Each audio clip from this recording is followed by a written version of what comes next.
Almighty God, by whom alone kings reign and princes decree justice, and from whom alone cometh all counsel, wisdom, and understanding.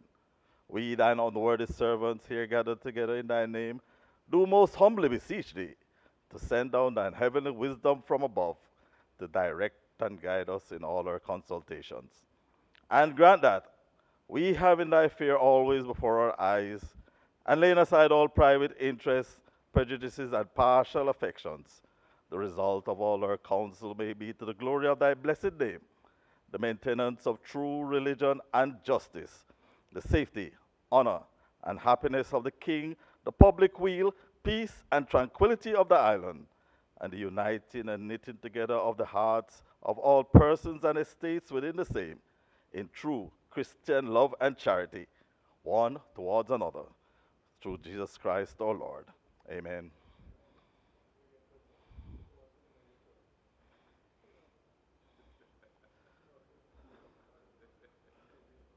Pull him up, pull him up, pull him up.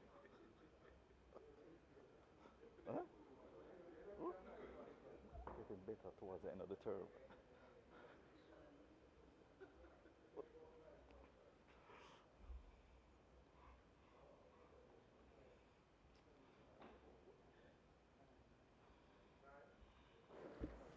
You may be seated.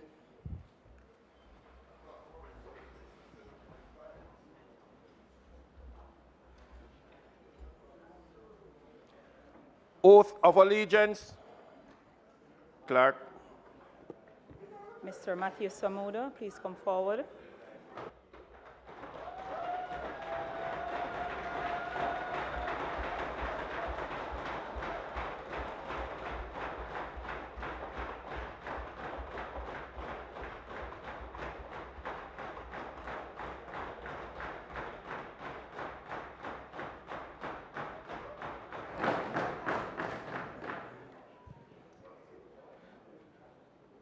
I, Matthew Peter Samuda, do swear that I will be faithful and bear true allegiance to Jamaica, that I will uphold and defend the Constitution and laws of Jamaica, and that I will conscientiously and impartially discharge my responsibilities to the people of Jamaica. So help me God.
Call of the roll.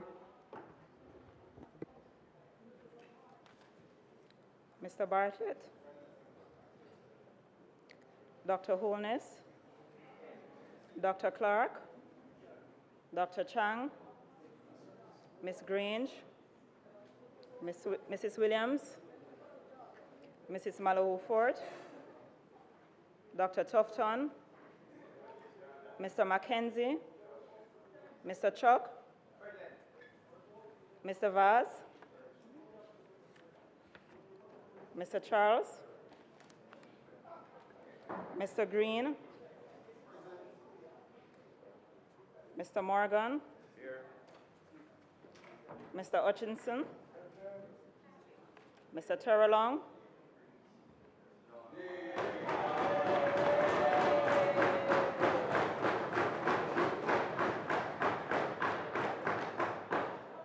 Dr. Dunn.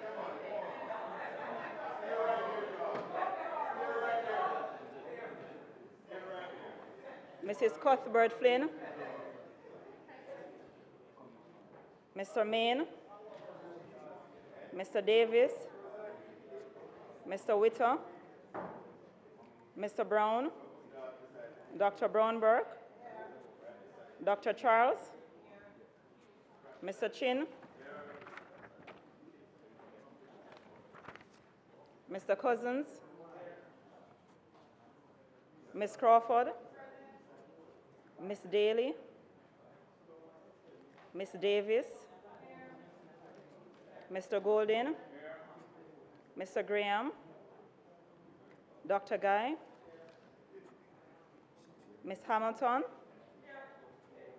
Ms. Hannah, Mr. Henriquez, Mr. Henry, Mr. Hilton, Mr. Jackson, Mr. Lawrence, Ms. Lee, Mr. Miller, Mr. Montague, Ms. Morrison, Mrs. Nita Garvey, Mr. Paulwell,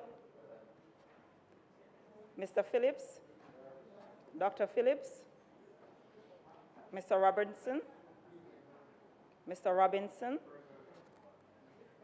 Mr. Carl Samuda, Mr. Matthew Samuda,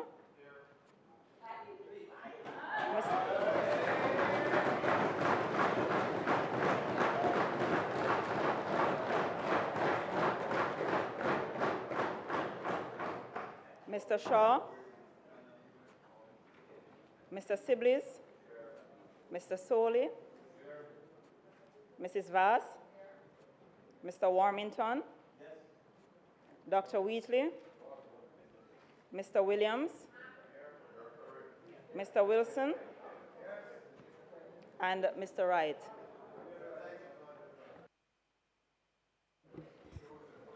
Thank you very much. Before we move to the next agenda item, may I at this time now say to those in the gallery that we welcome your presence here today, those who are on PBCJ, those who are watching by way of other social media platform, we welcome you this day.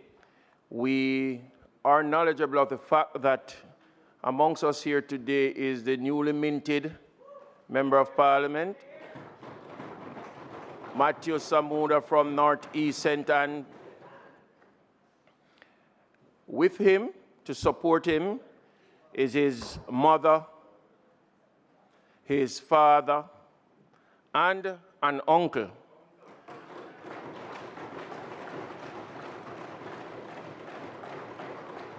He also brought with him an entourage, members of his constituency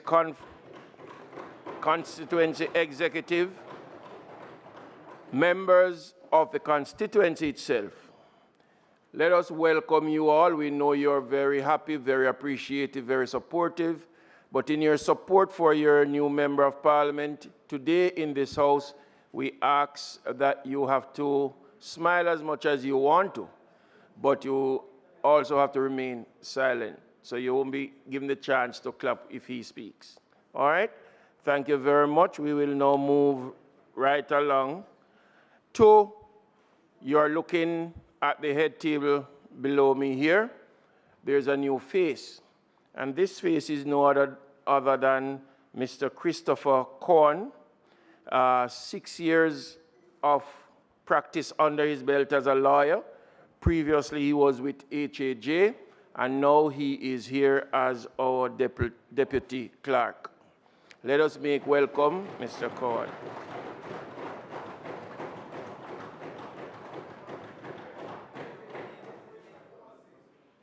Also,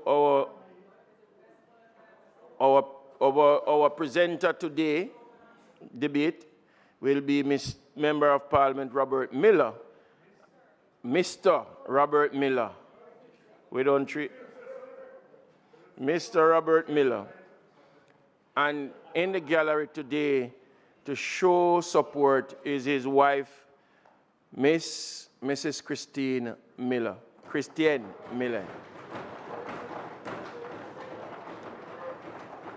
At this time, the tributes.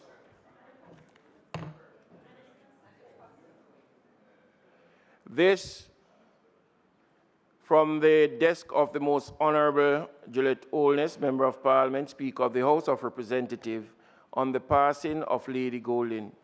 Members, as we begin today, I would like to take the opportunity to express deepest condolences to the Leader of the Opposition, Mr. Mark Golding, on the passing of his mother, Lady Patricia Golding. Lady Golding led a life of dedicated service to community through her work with her husband, the late Sir John Golding, at the Mona Rehabilitation Center and with the Girl Guides. She had a positive impact on the lives of many. Lady Golding has left a lasting legacy of which her family should be proud.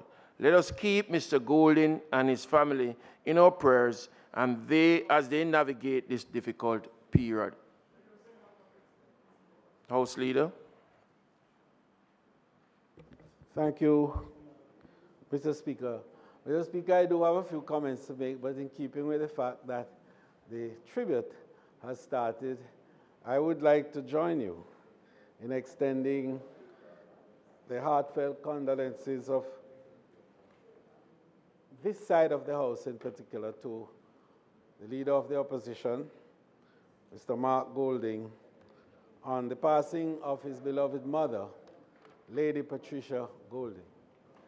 And I am going to indulge a personal moment here because I know that the Leader of the Opposition knows how close a relationship I shared with her in her powerful years at the university, and particularly in Mona Commons.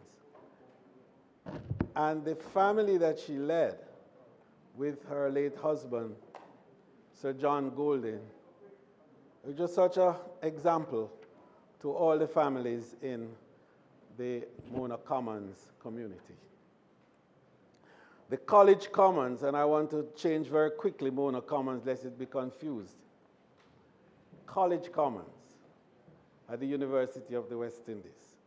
And I recall very well as the Member of Parliament then for Eastern St. Andrew, the deep relationship that I shared with the family, and particularly two families in that group, the Mansing family and of course the Golding family. And every Christmas we could look forward to the wonderful Christmas soirees that both had. In fact, they interchange. This year it was Lakshmi and Ajit Mansing, and the next year it was Sir John and Lady Golding. But beyond that, it was an opportunity for us to see how generosity of spirit and how the strength of a woman prevailed to enable the accomplishments of a man, Sir John Golding, and of course, today we have Mark Golding. What we saw, and certainly what I experienced, was a lady of great passion, a woman of deep resolve, and someone who had a generosity of spirit that knew no bounds. Her sense of philanthropy was equally so.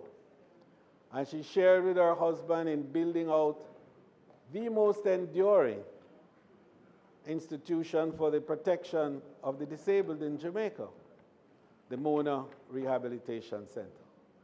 And so many hundreds of persons who otherwise might have lost their limbs were able to have restoration and to come back to as normal an existence as was possible as a result of Sir John and Lady Golding's work. Both now have expired and have gone to better places. And they have left behind, however, a legacy, a strong and powerful legacy, not only in terms of the institutions that are there, The Mona Rehab Center stands out. The Cheshire Village stands out.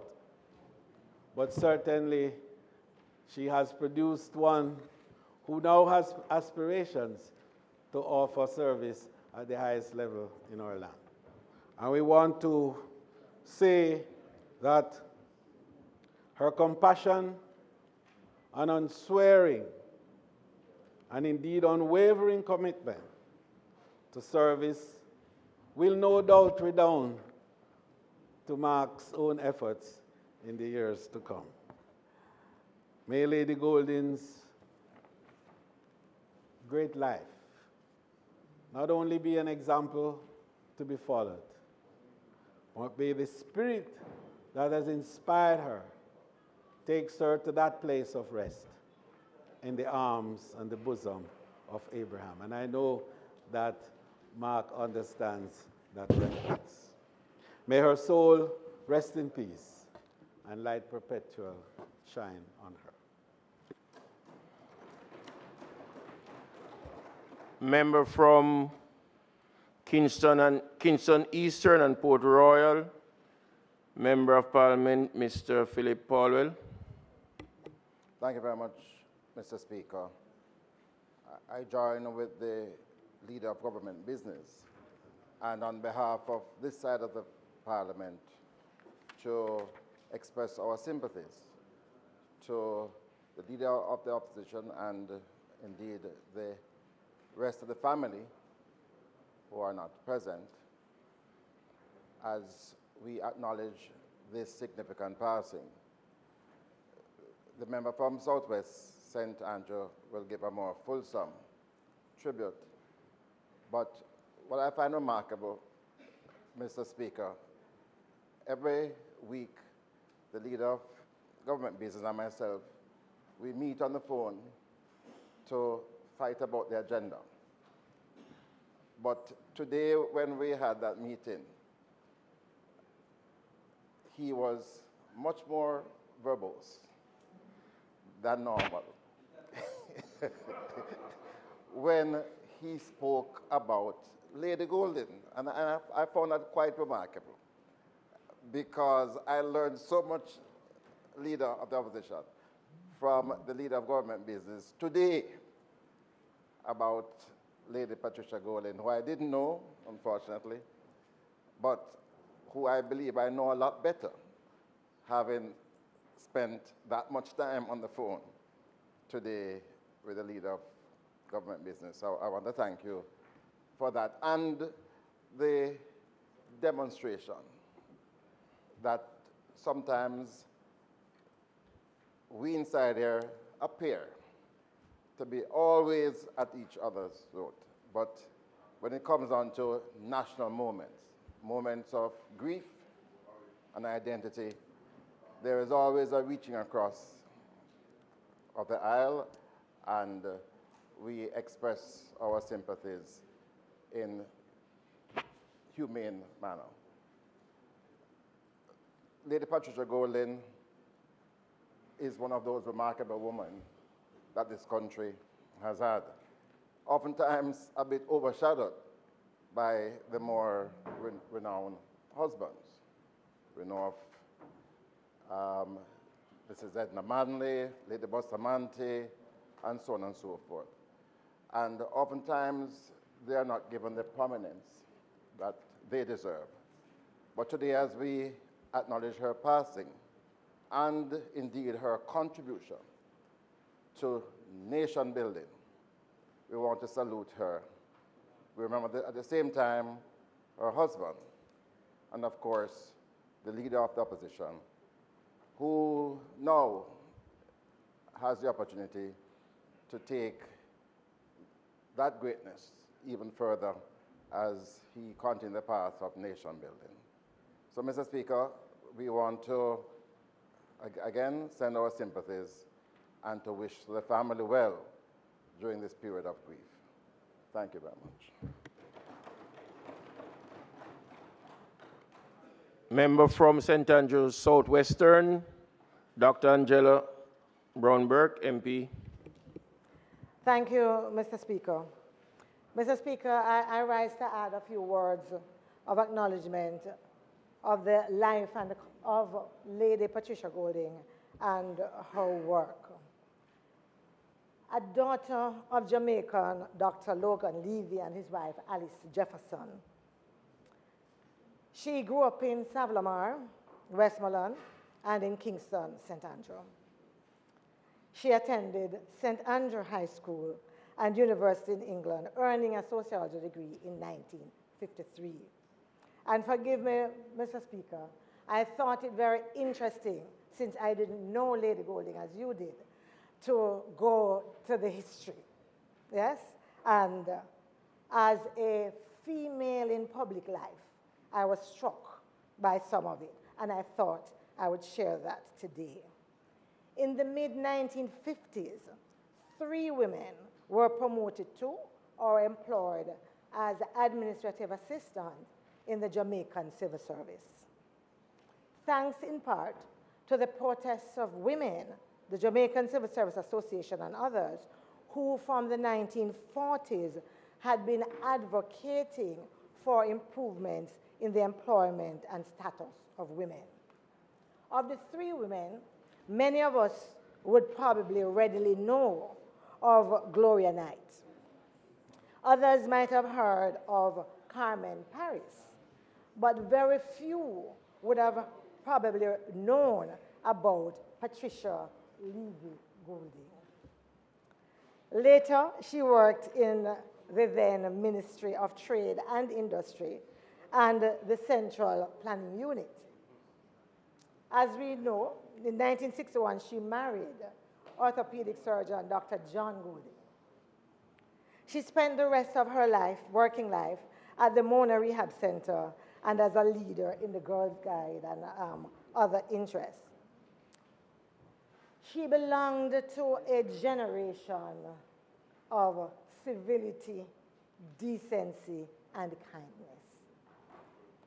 One who has given her only son, Mark Jefferson Golding, to Jamaica, following in the family tradition of service to others. She has transitioned, as we have been saying, to the afterlife, joining Sir John Golding, who himself was the epitome of benevolence. Leader of Opposition, I would wish you to convey to your family our prayers, deepest condolences on the passing of Lady Patricia, and our gratitude for her service to Jamaica. In you, we see her love of country, her deep commitment to ethical standards, and an understanding that integrity must be a constant in public life. May you and your family be comforted by her memories. May her soul rest in peace, and may her memory be eternal.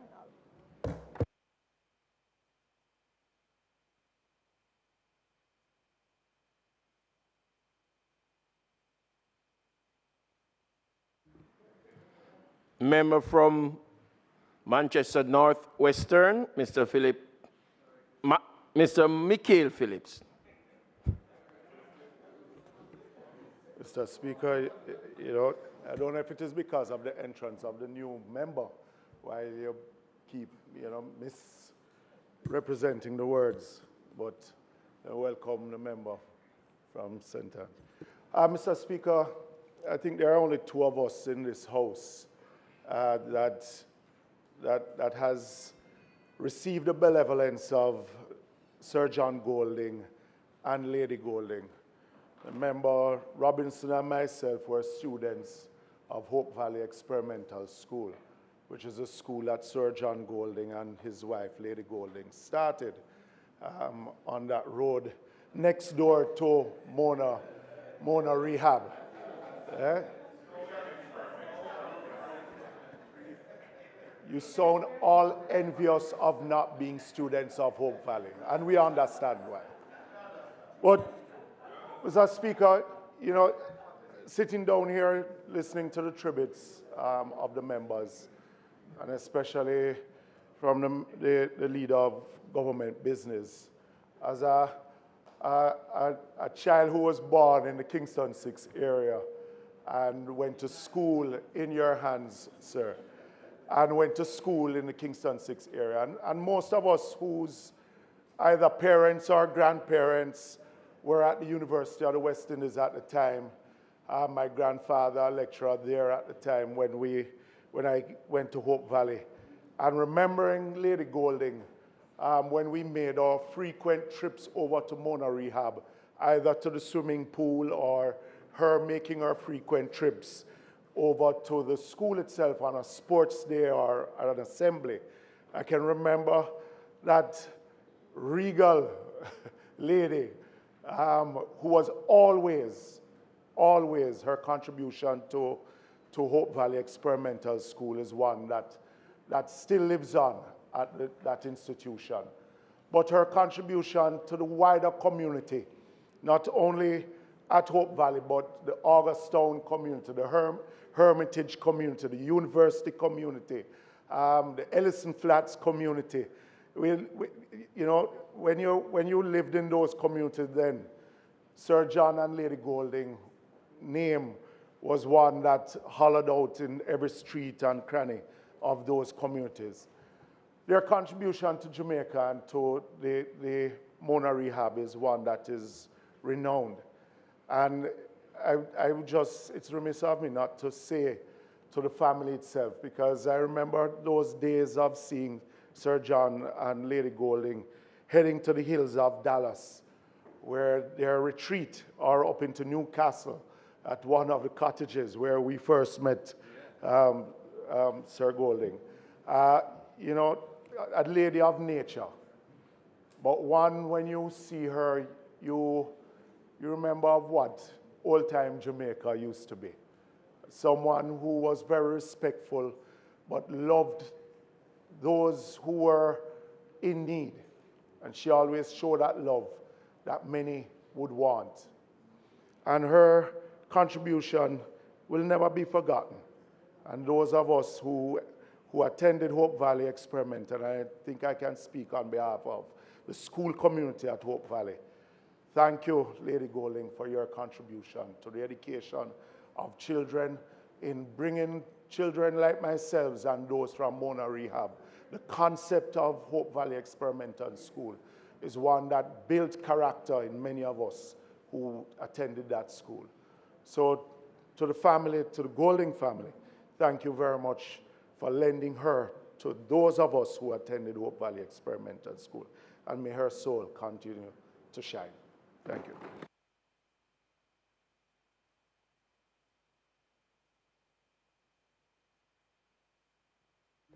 Opposition leader. Sorry? Somebody else wants to say something? Oh,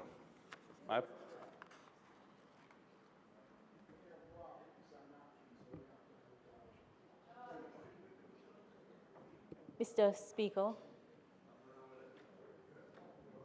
I join in expressing condolence to the Leader of the Opposition on the passing of his mother. I do not profess to know his mother, but I do know of her work and the work of his late father. The death of a parent marks the end of an era and a generation. And even if it is expected, when it happens, it does hit hard.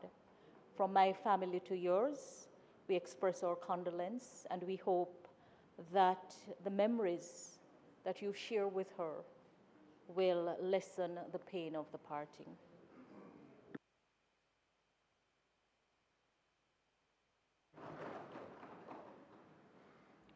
Member. Thank you, sir. The passing of a mother is a significant moment in any child's life. It is often said that children become adults at the passing of their mother. But many of us would prefer, no matter how old we are, to remain children for our mothers and keep our mothers with us. Having lost my own mother some 27 years ago, yesterday marked that anniversary. I will say to you, Leader of the Opposition, you're going to be walking on a road which is not going to be easy. But regardless of where we are in the political arena, we are here for you to offer support and to lend a hand. We are here, just call upon any one of us during your time of bereavement. May her soul rest in peace.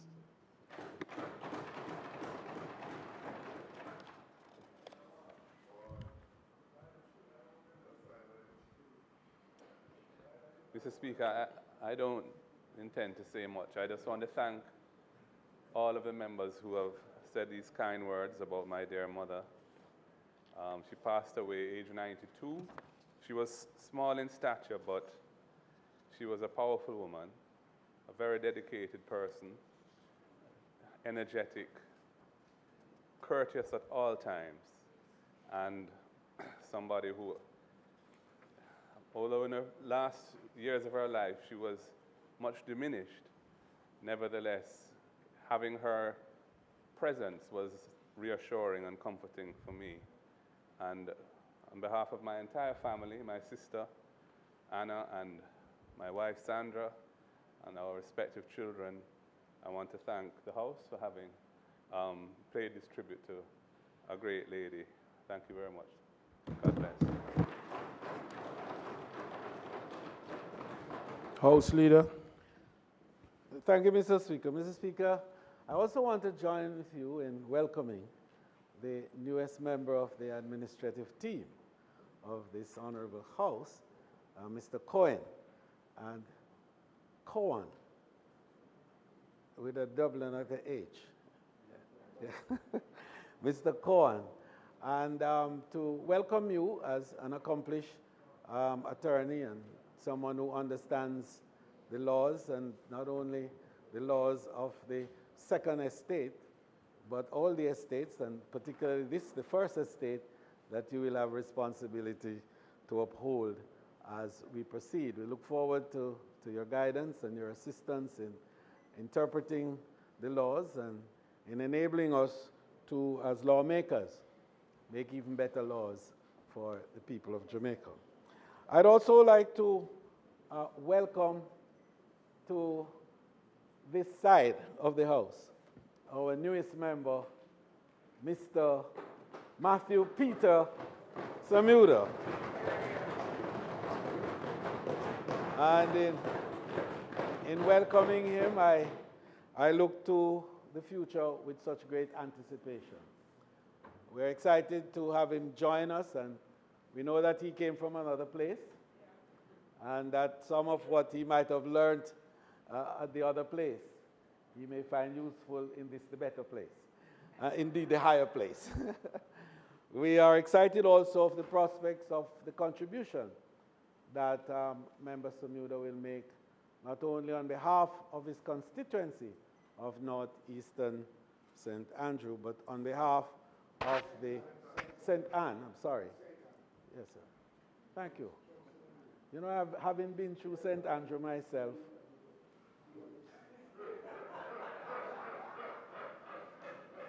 I'm quite aware also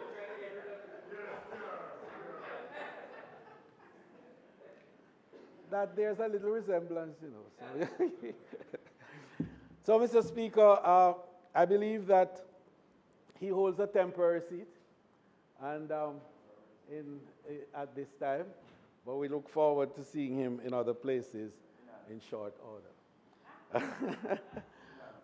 To his family, particularly his mother and father, his uncle, and other members of the family who are here, I'd like to say thank you on behalf of the people of Jamaica for allowing Matthew to give service to us at a very difficult time in our history, and one which is going to call greatly on him.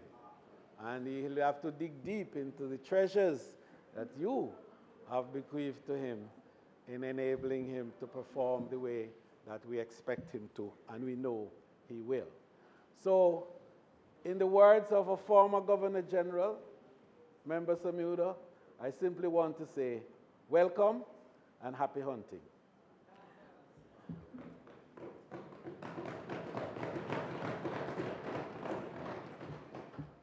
Mr. Speaker, I also want to welcome Mr. Cohen to this Parliament, to wish him well in his sojourn. And he knows that as part of the administrative staff, we do value tremendously the work of our staff here, and we pledge our full support in so doing as we welcome you. Also join in welcoming our newest member. He would have witnessed some breaches to our standing orders already, but just to let him know that from this point onwards, he'll be known as a member from Northeast St. Anne and not by his name. Welcome on board. Of course, on this side, we hope it is short-lived.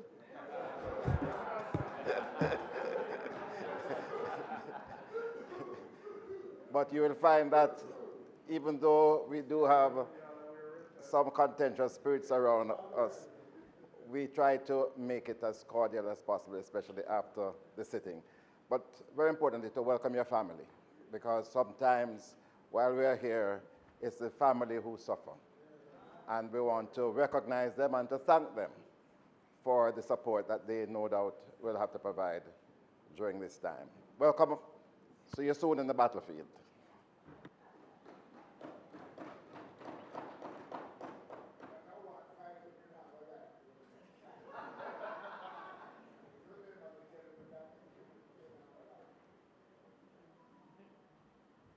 Member from Northeast St. Andrew wish to speak? St. Anne, sorry.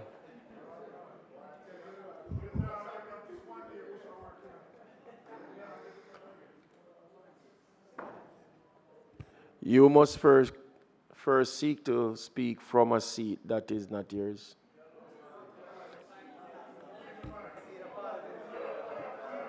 Mr. Speaker, I seek your permission to speak from a seat not ordinarily my own.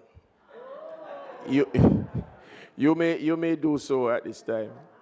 Thank you, Mr. Speaker.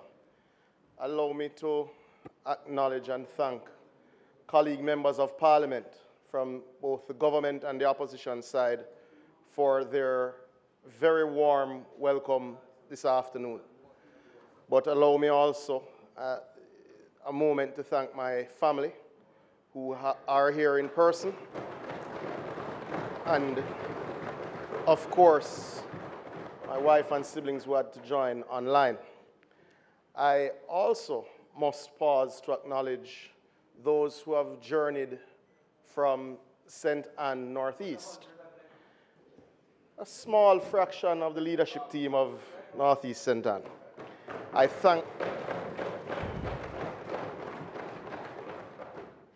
thank them not just for journeying here this afternoon, but for significant support over the last year as we have moved into the constituency and brought ourselves to this point.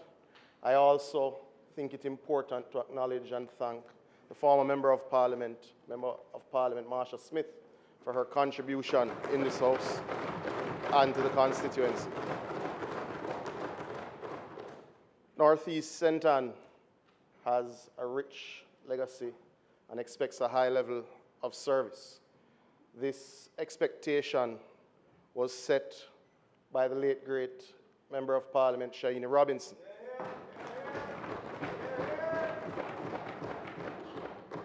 And in acknowledging her significant contribution, not just to the constituency, but to the country, I commit to using every waking hour and every ounce of energy to ensure that Northeast St. Anne receives the level of service that it has come to expect, the level of service and investment that it deserves, and of course, the level of care that the people of Northeast St. Anne demand.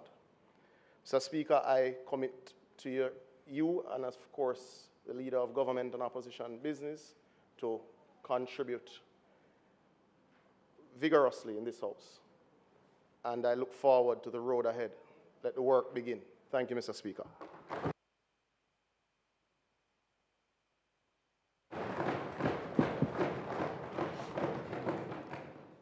Mr. Speaker, I would like to indicate our happiness at your kind indulgence to allow this moment of House Leader's privilege to enable the member to respond, although it is not an agenda item. Mr. Speaker, I would invite you to forego the item statement by ministers for a later moment in the agenda, and also to carry the agenda to motions to be made, motions given orally to allow for the member from St. Catherine Southeastern to move the appropriate motion with regards to the commencement of the State of Constituency debate, and thereafter to move directly to public business to allow for the commencement of that debate. Firstly, to accept the motion, and then for the debate to commence, and that debate will be led by the member from St. Catherine Southeastern, and it will be followed by the member from St. Elizabeth Northwestern. Thereafter, we will revert to the other areas of the agenda, commencing with statement by ministers, and we intend to have 2 statements here today. May it please you, Mr. Speaker. The request is on the floor. Those in favor? Those against? The ayes have it. We will now forego and get to the item. So we will still statement by minister, announcement, bills brought forward from the Senate, petition, papers, reports from committee, notice of motion given orally. Mr. Speaker, I beg to give notice at the next meeting of this House. I will move. Be it resolved that the Honorable House of Representatives call upon the government to take into account proposal put forward by members of Parliament regarding constituency matters in reviewing the budget for the current financial year and forecasting the estimates of revenue and expenditure for the 2025/2026 financial year. Mr. Speaker, I further beg to give notice that at a later stage today, I will move for the suspension of the standing orders to enable me to take the motion. Question and answer to questions. Motion that may be made at the commencement of public business required notice. Motion relating to sitting of the House. Motion for leave to introduce bills. Presentation of bills without leave of the House first obtained. Public business. Mr. Speaker, I now move for the suspension of the standing orders to enable me to take the motion, notice of which I gave earlier. The request is on the floor. Those in favor? Those against? The ayes have it. You may do so.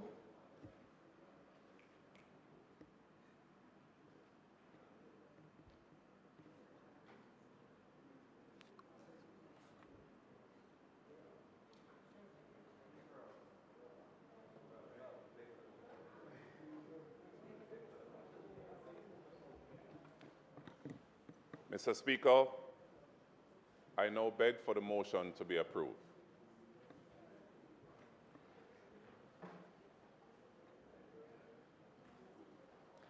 Those in favor? Aye. Those against? The ayes have it.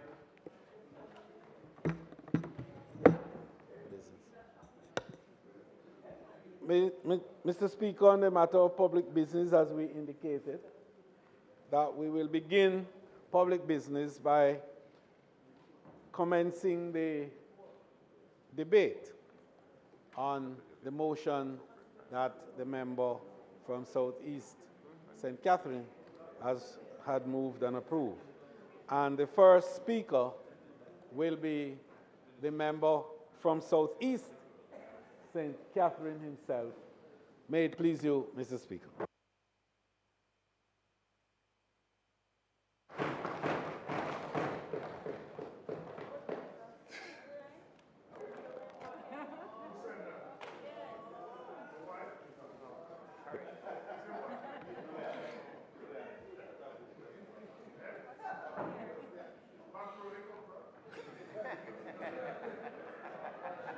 Mr. Speaker, I give thanks for the serenity to accept the things that I cannot change, the courage to change the things that I can, and the wisdom to know the difference.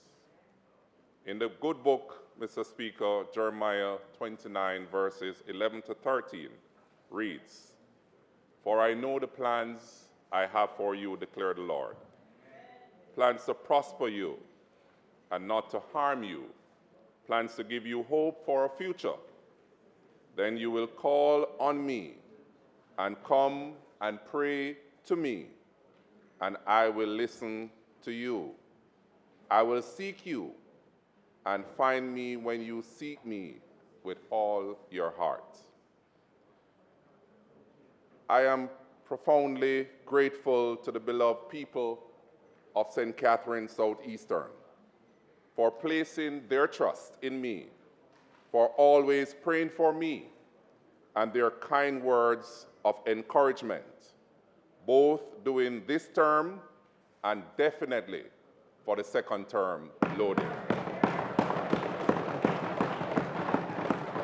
The strength and resilience of our constituency continue to inspire me to persevere to address the challenges we face. Mr. Speaker, I extend my heartfelt thanks to my beautiful wife, Kristen, who is here with me today, who brought me not only a flower, but also roses. And I want to say thanks to her for being by my side throughout FITS, throughout my endeavors, and supporting me along the way, along with our son, Liam. To my extended family, for your unwavering support. Without my family, Mr. Speaker, I would not have been the person I am today. I also want to express my gratitude to Councillor Courtney Edwards and all the councillor caretakers. I want to give thanks to members of my constituency management team, executive team, for their support. I would also want to acknowledge and thank the elected councillors led by the Deputy Mayor Alric Campbell, Kennard Grant, Finley Douglas, and of course the Mayor, Leon Thomas. I must recognize the members of the business community, religious leaders, community development associations, and by extension, my family, the Southeast St. Catherine. They are the wing beneath my wings. I want to thank my secretary, Ms. Evans, driver Sean Brown, project director Darshan Lays, volunteers Renee and Denisha, among others.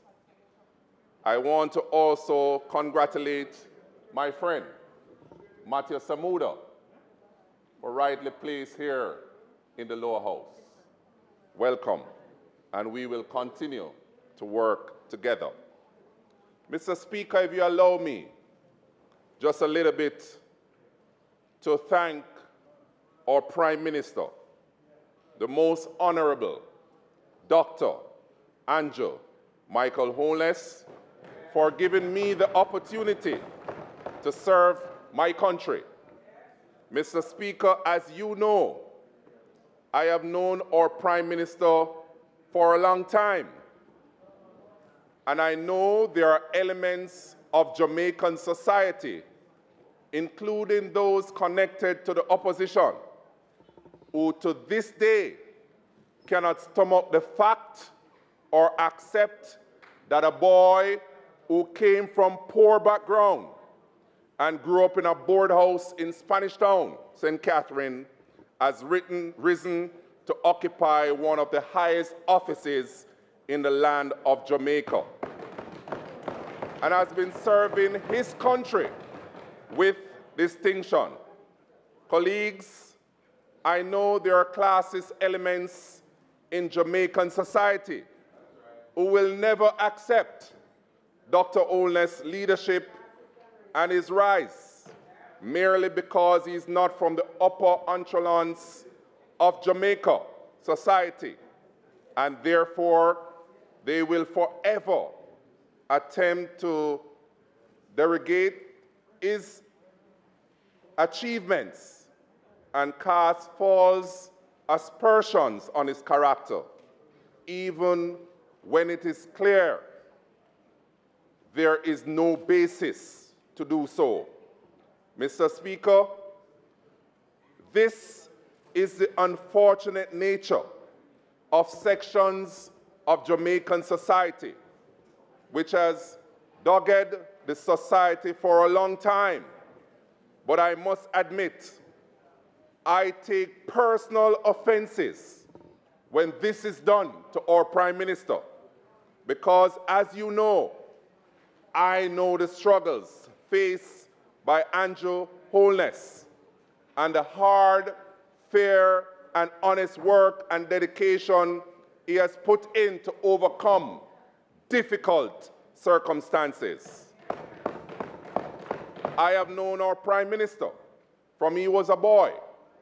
We attended the same school, Spanish Town Primary. He went on to St. Catherine High. I went on to the best Bridgeport High. We attended the same church, Spanish Town Seventh-day Adventist. We used to run around the schoolyard and take the bus together and discuss plans for the future. I would visit the board house he grew up in Spanish Town, and we used to talk about our commitment to work hard and fairly to take ourselves out of poverty and to contribute to building our country in such a way that gives fellow Jamaicans who face similar circumstances the opportunity better for themselves. Mr. Speaker, the person I know then has escalated his passion and zeal to make this country a first-class country and has a desire to move Jamaicans from poverty to prosperity. Why? Because he cares. And I'm proud to say he has done exactly as he said he would. Mr. Speaker, I'm confident that no effort, no orchestrated social media campaign can bring down our Prime Minister, who is a man of integrity, who has worked hard to where he is in life, both as a businessman and self-made man and Prime Minister of Jamaica who succeed. He has worked hard and fairly to improve himself and his family. And for the past 8 years, he has been leading Jamaica with distinction. And despite multiple global impactful challenges, including COVID-19 pandemic and the war in Europe, it is a testament of the resilience and skill of the Prime Minister Andrew Holness and the government of Jamaica, as over the past few years, one, recorded the lowest unemployment rate ever, seen a decline in poverty, been able to twice cut the income tax burden on Jamaicans, more than double the minimum wage, giving poor people a chance to make better for themselves. And 5, consistently expanded and increased allocations to the PAAC program, which we know is a program that supports society's most vulnerable. I encourage the Jamaican people to take note. My grandmother would say, "You sleep and mark death." Take note of these positive developments made possible via the leadership of our Prime Minister, and ensure that when the time comes, there is continually concerning which political institution has changed the nation's affairs. Mr. Speaker, the constituency of Southeast St. Catherine, and I strongly stand beside my Prime Minister, my friend, and party leader of the Jamaica Labour Party. Mr. Speaker, education continues to be a key to unlocking the golden doors of freedom.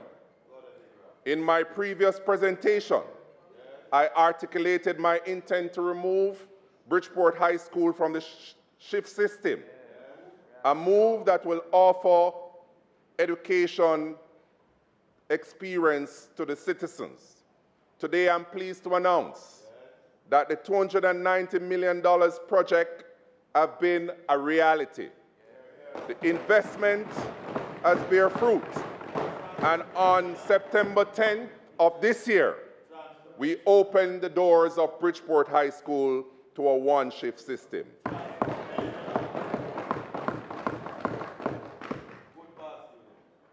In today's world, having international exposure isn't a luxury.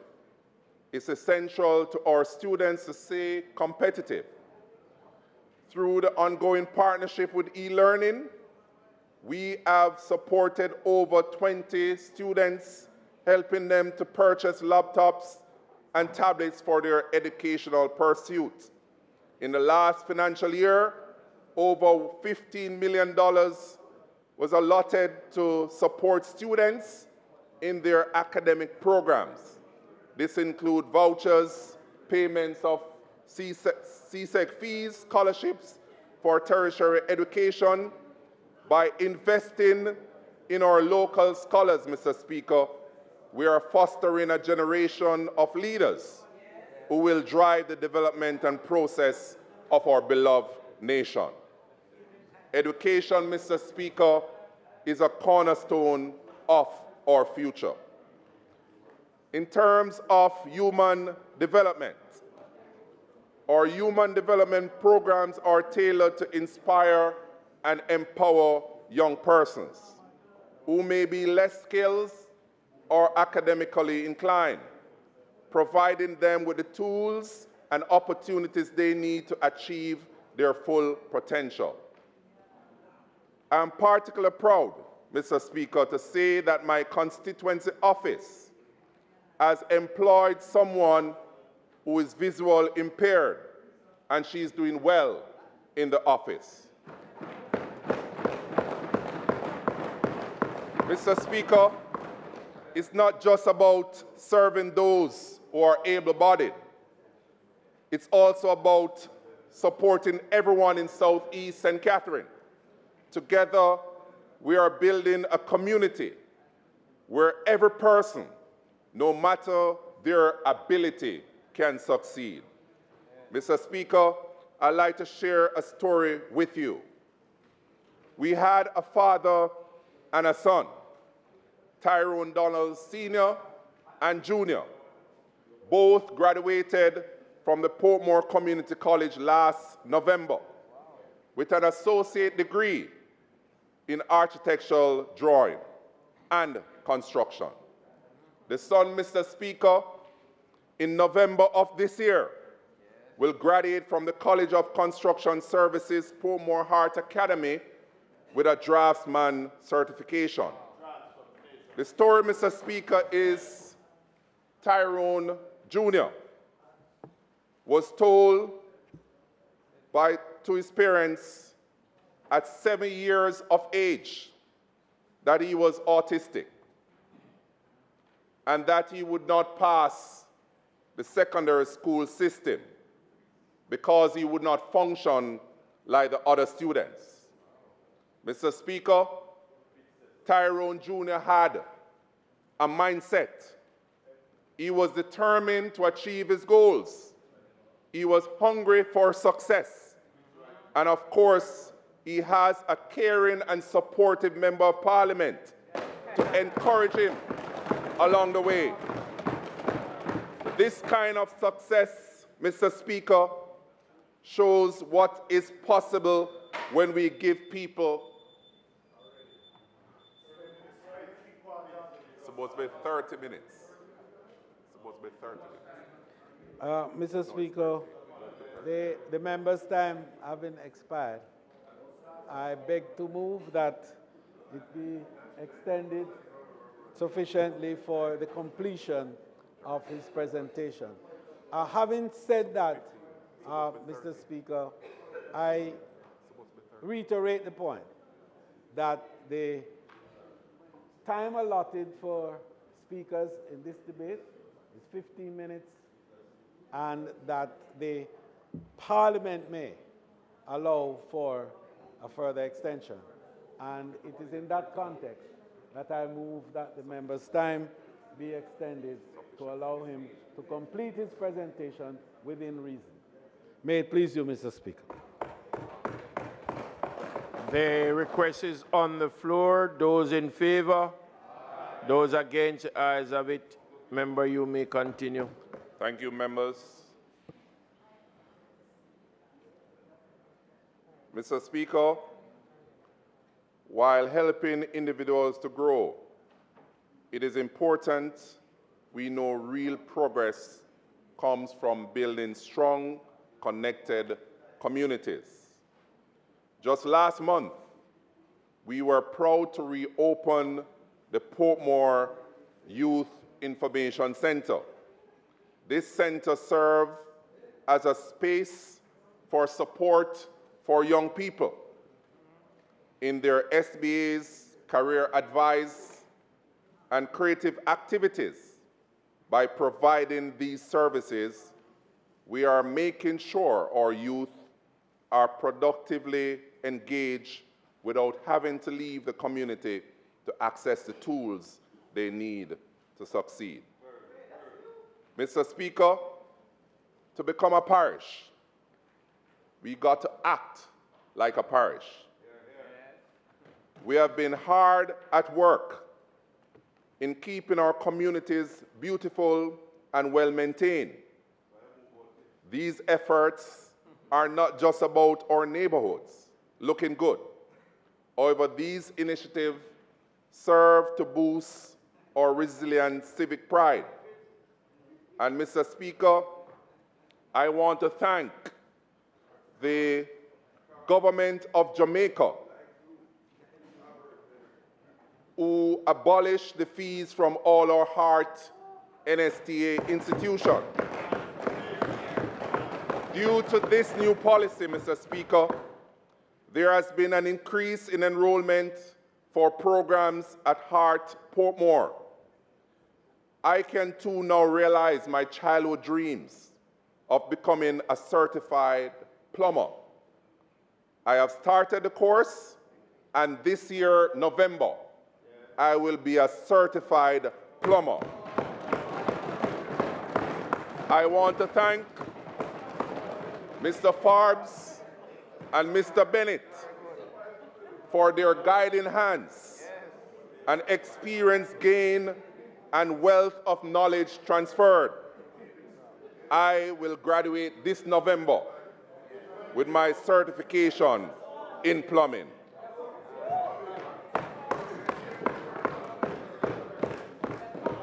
Mr. Speaker, water and sewage continues to be an issue in the constituency. We are facing challenges regarding our water supply.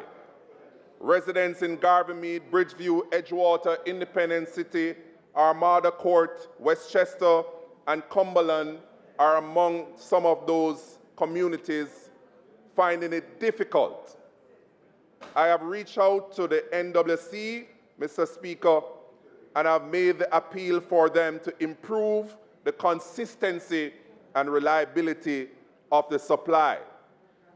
The fact of the matter is, based on feedback from the utility company, there will be more interruptions.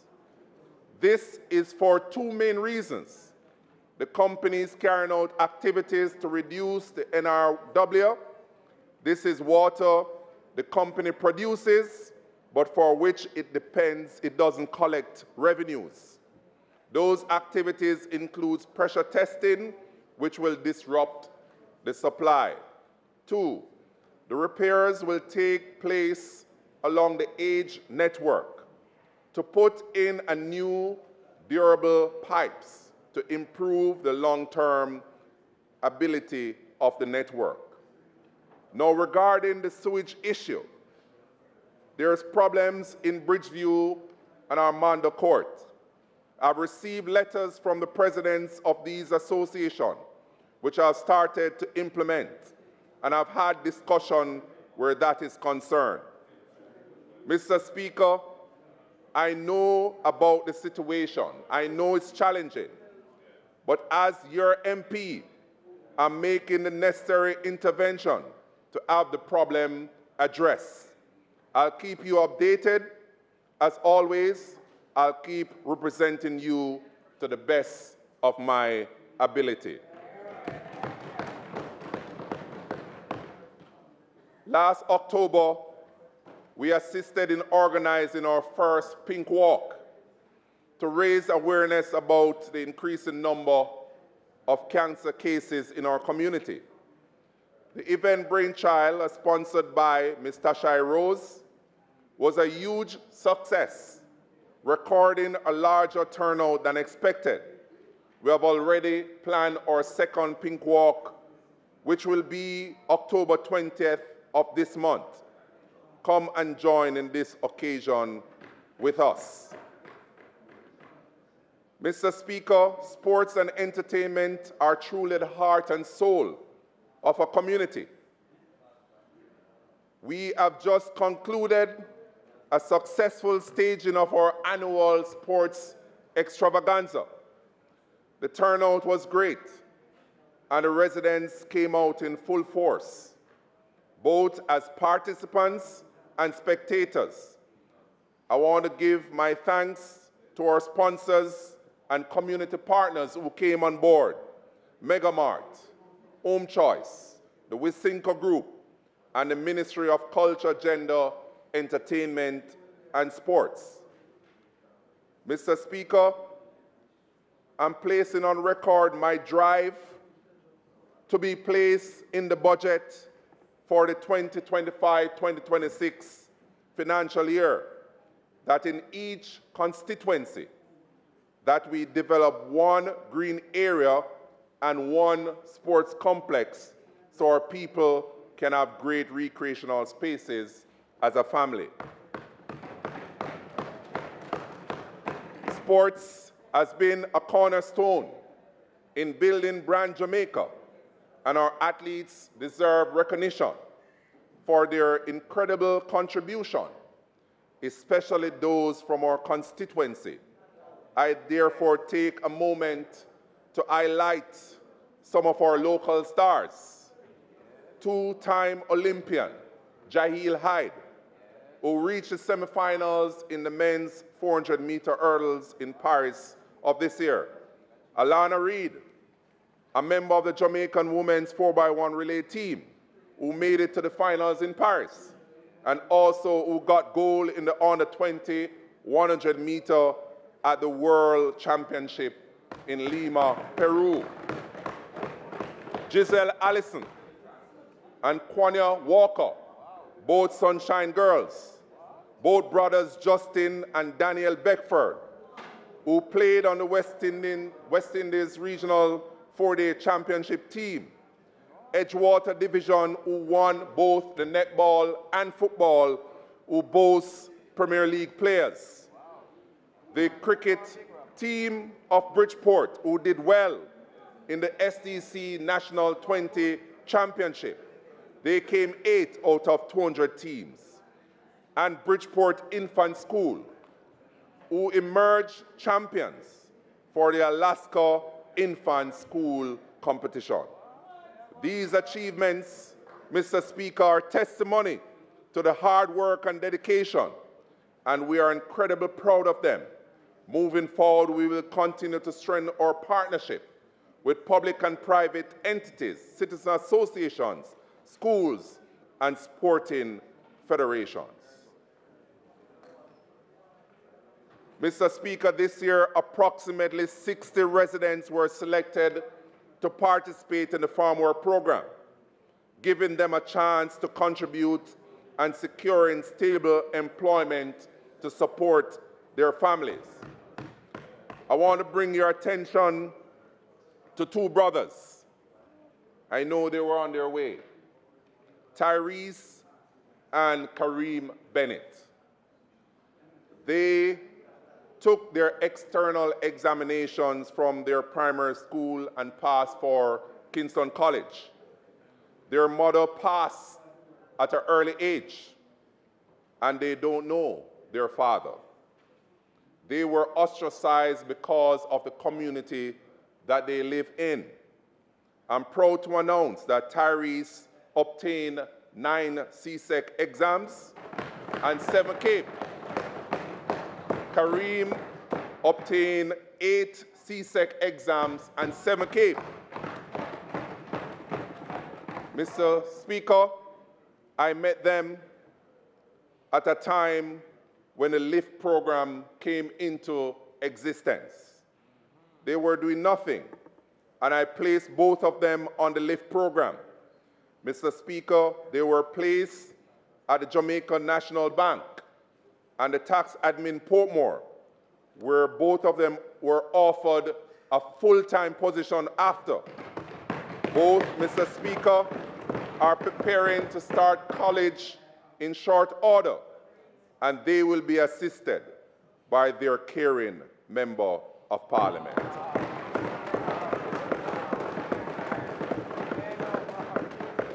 I want to thank the Most Honorable Andrew Holness, Dr. Nigel Clark, Minister of Finance, Minister Darrell Vaz, and State Minister J.C. Hutchinson for the additional 100 buses with our money. Mr. Speaker, for 3 years, I have been lobbying for the reintroduction of the 7 and the 7A, and since September 2024, the routes were restored. On behalf of the citizens of Waterford in particular, I must say thanks.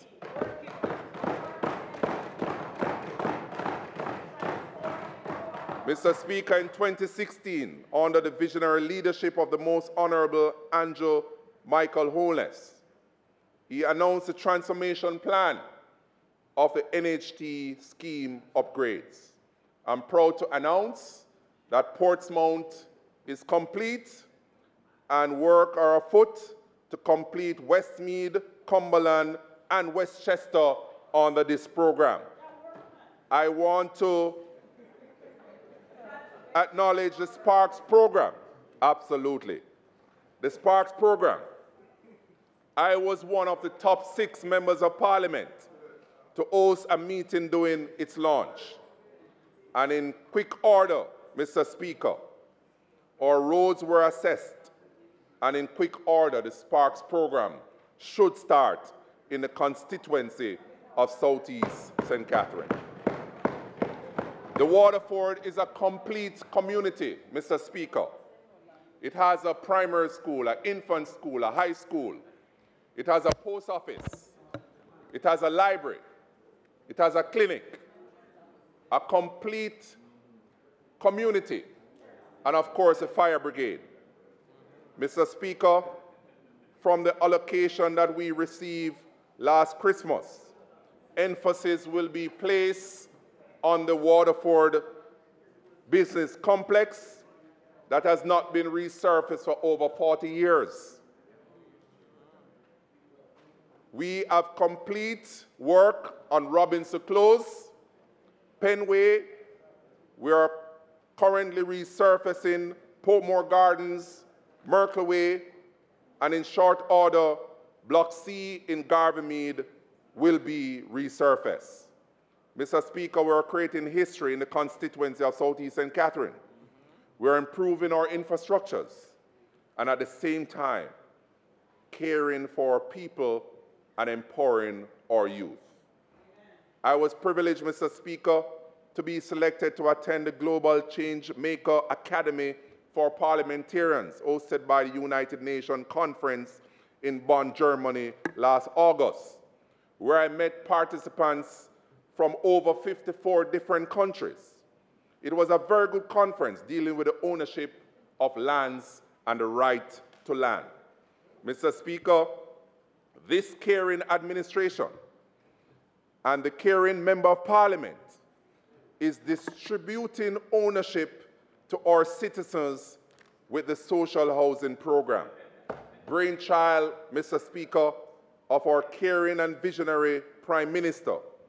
2 recipients from the constituency received their home through this program.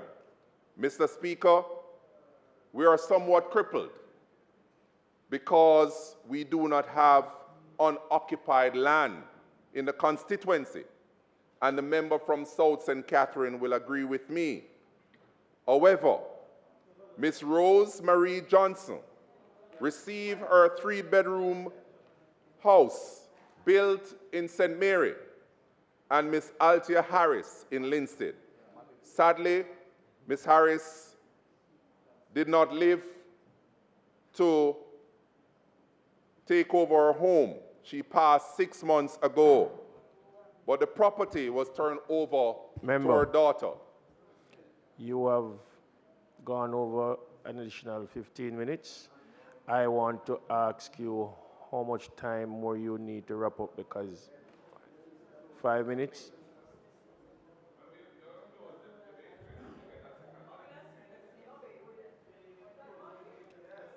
Go ahead, 5 minutes. Thank you, Mr. Speaker. Mr. Speaker, we live in a technology-driven world, and staying connected is critical. I want to thank the late Dr. Daniel Dawes of the Universal Service Fund and the Minister for their remarkable work in bringing community Wi-Fi to Waterford and Port Henderson Road, affectionately called Back Road. It's sweet, yo. Creating new opportunities. So you have free Wi-Fi now. You can connect now. Please, you can connect now. I also reaffirm my commitment of improving the space commonly known as Back Road. This area also has the potential to become a prime tourist destination with its hotel, restaurant, yes, yes, yes, party spaces, beaches, and diverse entertainment activities. It has significant potential to the Jamaican's longest hip strip, offering something for everyone. Mr. Speaker, we have been working, but we have more rivers to cross. I have gained the confidence of the people that I represent, and they have found a performer in me. I intend to keep on performing. I have no doubt I have found favor with God and man as I continue to increase in wisdom and humility. I have no doubt that my constituency family has found a brother, an uncle, a father, a confidant, and a friend to work on their behalf, to lobby for them, and without doubt, with overwhelming select me to continue the work for the second term. As I close, I am reminded of the words from Psalms 19, verse 14. Let the words of my mouth and the meditation of my heart be acceptable in thy sight, O Lord, my strength and my Redeemer. May God continue to bless us. May God continue to move forward with strength and resilience, dedicated to the betterment of our beloved constituency and country, Jamaica, land we love.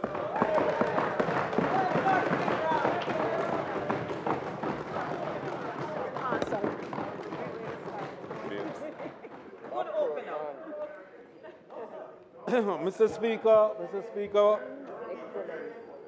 Speaker, I'm sure you will accept and admit and agree that this was an excellent start, an opening for the State of the Constituency debate. I now invite you to ask the member from St. Elizabeth, Northwestern, to make his presentation. May it please you, Mr. Speaker. Member from St. Elizabeth, Northwestern.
Member from St. Catherine, Southwestern, and member from St. Andrew, Southeastern. The member from Northwest, St. Elizabeth is on his feet. Yeah, just bringing attention. Mr. Speaker,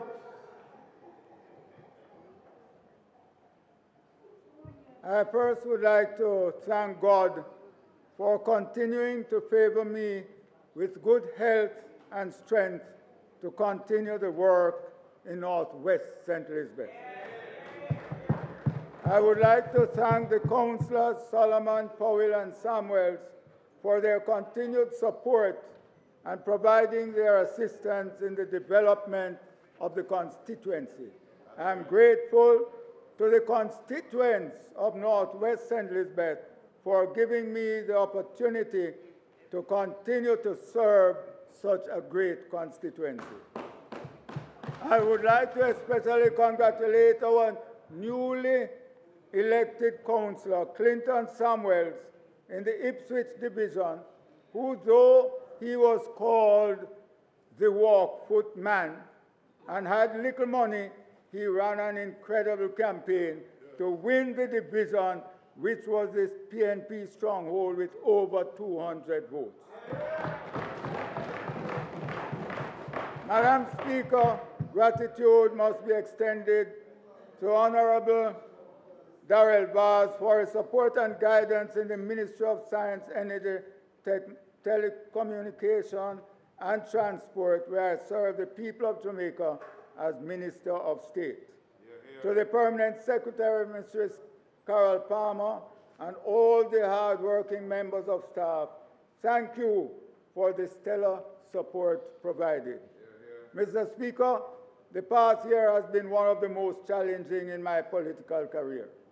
We have faced setbacks presented by Hurricane Beryl, bottlenecks with projects across various government agencies, and lengthy payment wait time for work done, especially by the National Works Agency.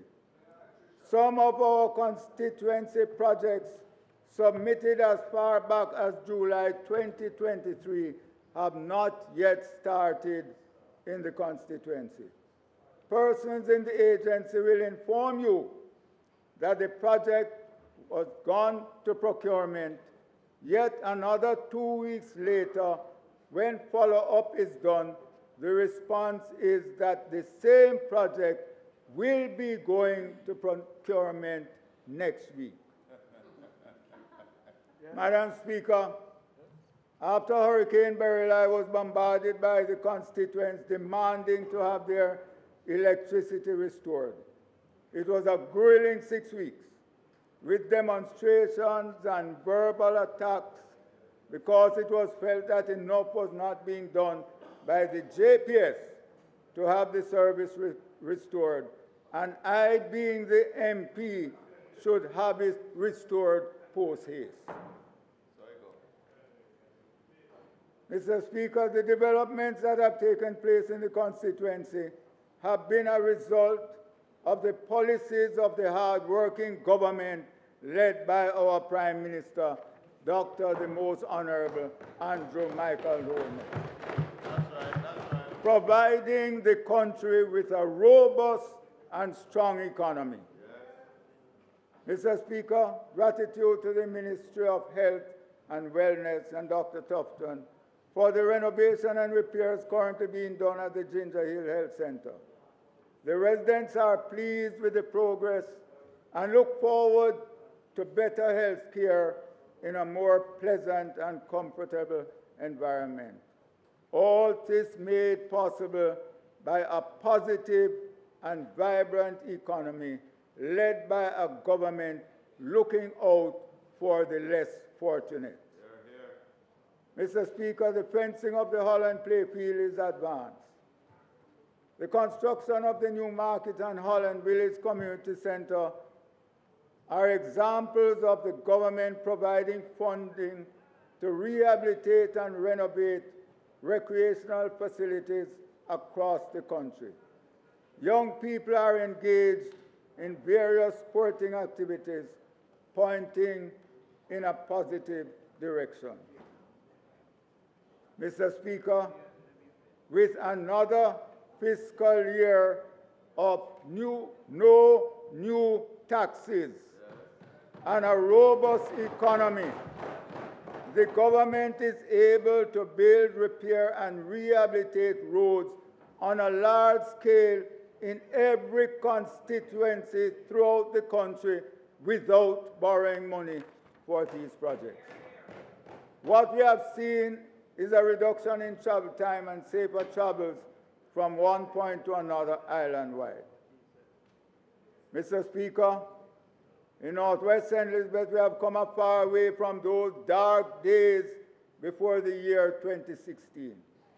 The constituents remember well when the 15 years we were subjected to the PNP's directive of no roads for Northwest St. Elizabeth. I am pleased to say that since 2016, 98% of the main roads throughout the constituency have been rehabilitated under this government. By June 2025, it will be 100%. This is made possible as a result of prudent fiscal policy by Dr. the Honorable Nigel Clark, our Minister of Finance, under the guidance of our Prime Minister Andrew Holness. The residents of Northwestern Elizabeth are thankful for benefiting greatly from these asphalted roads. Not only has their day-to-day traveling been made easier, but the value of their property in these areas will be increased. Mr. Speaker, 1,424 students received financial assistance with book vouchers for the purchasing of books and supplies. 552 high school and tertiary students received assistance with school fees paid directly to the various institutions. Some of them got up to $100,000, and this was the largest amount ever allocated to each student. And Mr. Speaker, all the students and their parents expressed their gratitude to this caring administration. Mr. Speaker, most of the municipal corporation roads are still in a deplorable condition. And since Hurricane Beryl and the constant heavy rains, these roads have got worse. Thankfully, the new Road Infrastructure Improvement Program, the SPARK, and the REACH program, aimed at providing immediate relief to communities affected by Hurricane Beryl, and this program, conceptualized by our visionary Prime Minister, will tackle these roads nearly immediately. Never before has Jamaica seen such an extensive road program being implemented, and with our own money, nothing borrowed. Madam Speaker, in the constituency, under the new social housing program, social housing units are being built, as somebody would say, on rapid. What a government. Just look at the joy of the face of the recipients and their families. None of them ever thought of having such a comfortable accommodation. Madam Speaker, Mr. Speaker, Hurricane Beryl did not cause as much damage in Northwest St. Elizabeth as it did in the Southeast and Southwest. The damage received was mainly loss of crops, loss of chickens, and some small ruminants. All our shopkeepers and chicken farmers, however, encountered heavy losses, especially those who had chicken meat in storage. Most houses received minor damages. In one area that I toured the day after the storm, there was a house that was completely destroyed, including its furniture and contents. I saw the gentleman sleeping under a piece of tarpaulin.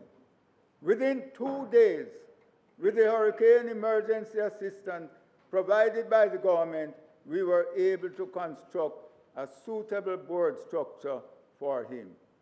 As Member of Parliament, I'm very grateful for the funds provided by government that allowed me to offer immediate assistance after such a disaster.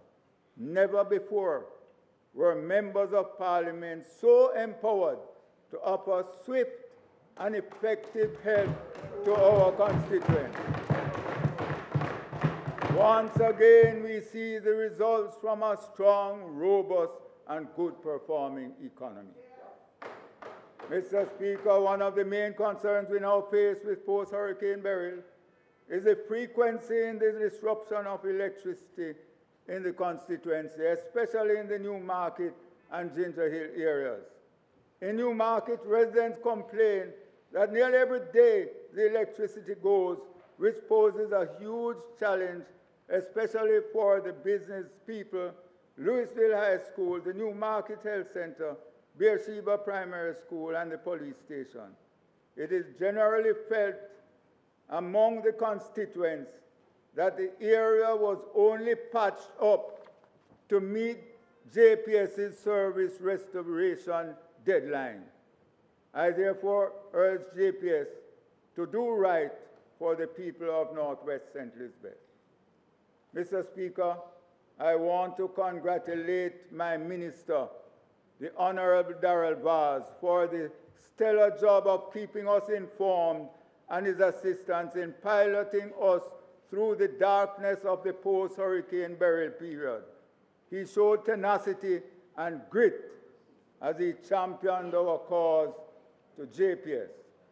this is the hallmark of our government, to keep the country informed with factual information.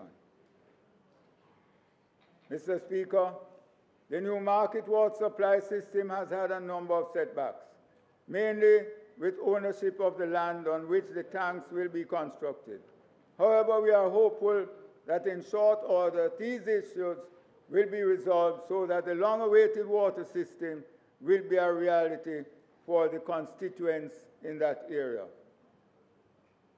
Mr. Speaker, we have provided the required ingredients to continue the constituency school breakfast program. Currently, there are 14 basic and primary schools participating in the program. Mr. Speaker, I am requesting a highway from Mandeville to Santa Cruz, bypassing Spurtree Hill.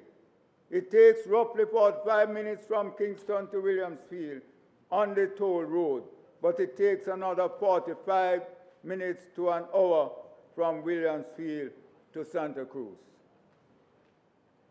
Mr. Speaker, in closing, we hear that a number of polls have been done by some people. However, I can safely say any poll done in Northwest St. Elizabeth will find that the majority of residents in Northwest St. Elizabeth will say, one, that the country is moving in the right direction. Number two, that the Most Honorable Andrew Michael Holness is the best Prime Minister the country has had. And he deserves a third term. Number three, that they are satisfied the growth and development path the country is on, especially with roads. With roads, it could never be better. Number four, the Prime Minister looks out for the less fortunate with housing and other social programs.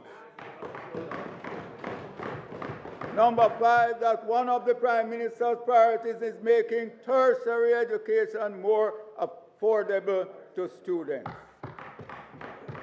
Number six, that many more persons are now enrolled in HEART to learn a skill. Seven, that the Prime Minister is skillfully guiding the country to ensure that both young and old reach a level of comfort in their lives. Mr. Speaker, a strong, robust, and a good performing economy has enabled all of these activities to take place without borrowing money.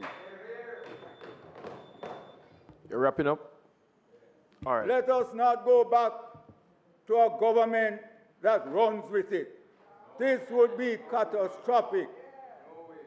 Mr. Speaker, the government has God in our boat, and He is with us, stilling the storms so our boats cannot sink. With the tidal waves of malice, hatred, fake news, and animosity around us, we have our eyes on Jesus to calm the storms and bring ashore our ship, captained by Prime Minister Andrew Holness, so the crew members can continue the strengthening of a vibrant, strong, and robust economy. Mr. Speaker, we are walking in faith, knowing that we are not walking alone. With God's guidance, I rest my case.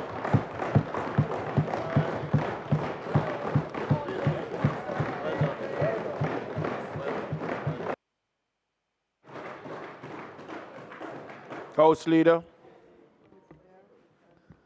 Mr. Speaker, I believe that we all are at one that the state of constituency debate has started on a strong footing. It is therefore my proposal that the debate be suspended until Tuesday, October 15, when the Speaker will be the Member of Parliament for St. Mary, Southeastern, and we look forward to his strong presentation. Mr. Speaker. The request is that the debate be discontinued until next week, Tuesday. Those in favor? Those against? The ayes have it. Thank you, Mr. Speaker. Mr. Speaker, I now beg to move for the recommittal of the items on the agenda that we had foregone in enabling the commencement of the State of the Constituency debate. In that context, the statement by ministers, announcements, and notices of motions given orally would be the items to be recommitted. May it please you, Mr. Speaker. The request is that we now recommit ourselves to those three items. Those in favor? Those against? The ayes have it. Mr. Speaker, on the statement of ministers, we have one statement today by the Prime Minister, Dr. the Most Honorable Andrew Michael Holness. Two. The Prime Minister will in fact make two statements. A single speaker with two statements. May it please you, Mr. Speaker.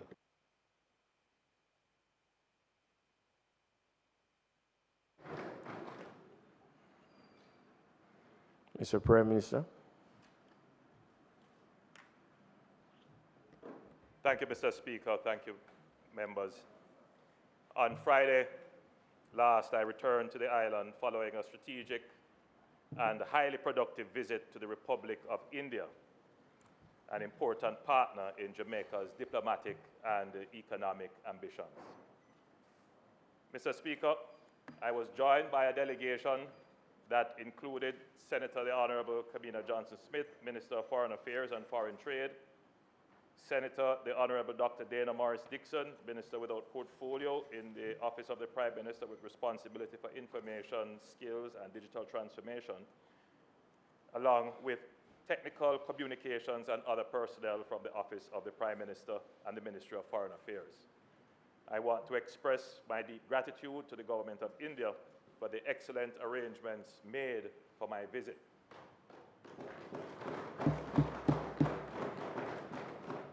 Mr. Speaker, the Indian diaspora in Jamaica was well represented and well received. My advisor, Mr. Alak Jan, and two other prominent members of the Indian diaspora accompanied the delegation. Mr. Dushant Savadia, founder and CEO of the Amber Group, who is also an Ambassador Special Investment Envoy for Technology, and Mr. Kenny Benjamin, founder and executive chairman of the Guardsman Group. Both Mr. Savadia and Mr. Benjamin covered their own travel and accommodation costs. Mr. Speaker, the visit to India was long awaited and without question historic for two reasons. First, our relationship with India is deeply rooted in history, dating back to 1845, when the first Indians arrived on our shores. The Indian community has since woven itself into the fabric of Jamaican life, contributing to our food, music, culture, economy, and our politics.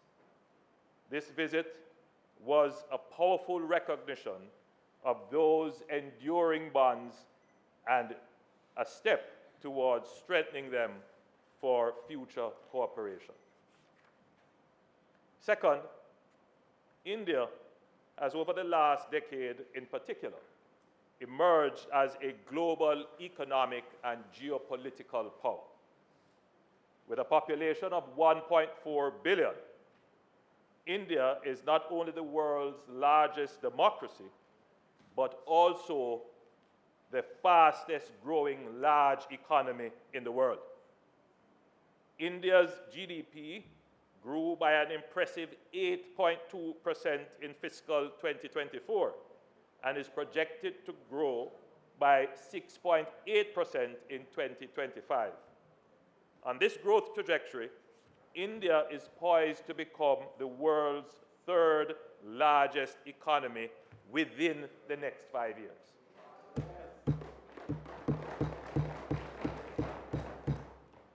India's rising influence was evident during its presidency of the G20 in 2023 under the theme, One Earth, One Family, One Future. India championed the inclusion of the African Union as a permanent member, a major win for developing nations, including Jamaica. India also spearheaded the Voice of the Global South series of summits in which Jamaica participated, amplifying the concerns and perspectives of developing countries. This leadership role highlights India's commitment to ensuring that the voice of smaller nations like Jamaica are heard in global decision-making fora. Mr. Speaker, during the official visit, the delegation met with Prime Minister Modi. And I must say, Mr. Speaker, it was a warm reception, warm and friendly reception. I met with President Murmu and Vice President Dankar and other government officials and business leaders. The discussion highlighted the similarities that unite our two nations. Like Jamaica, India is a vibrant democracy grounded in the principles of freedom, the rule of law, and respect for human rights. Both Jamaica and India share a proud heritage as members of the Commonwealth nations, with similar legal systems based in English common law. Mr. Speaker, there was a recognition that this common ground strengthens our capacity for collaboration on issues of global governance, peace, and economic development. In fact, Prime Minister Modi characterized the common bond in terms of the 4 C's: culture, the Commonwealth, CARICOM, and cricket. On that note, I must mention that we were fortunate to have Chris Gale, the universe boss, as he's known. He was with us for some of our engagements. Mr. Speaker, his popularity in India is truly astounding. And he made a special gesture, Mr. Speaker. He signed a cricket bat, which I presented to Prime Minister Modi, and Prime Minister Modi was so very impressed with the gift. I took the opportunity, as we speak about cricket, Mr. Speaker, I took the opportunity to thank Prime Minister Modi for India's support for the lighting project at Sabina Park through a grant of $2.1 million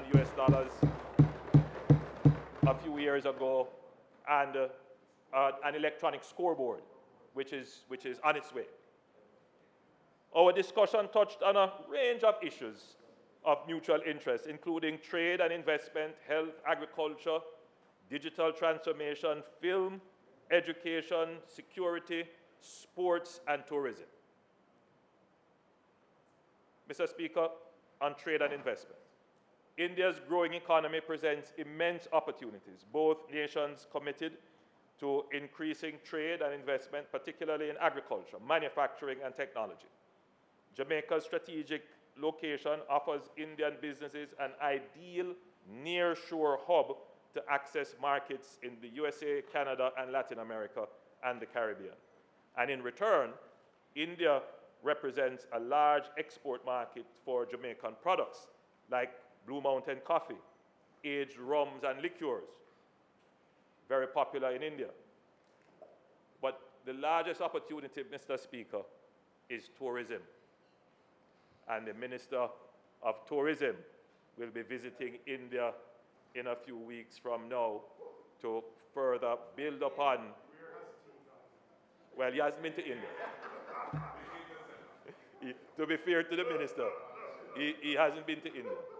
So, as a follow-on as to what we have kind of laid the groundwork for in India, the minister will be going now to sink deep roots in India to get greater tourism from India to Jamaica.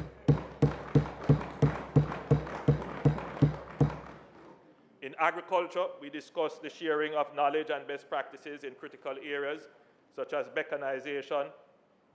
But I tell you, Mr. Speaker, the most important discussion in agriculture that we had was on affordable irrigation. India has some amazing technology in affordable irrigation. And we also discussed advanced seed technologies and expertise in crop development, agro-processing, as well as investment facilitation and credit support.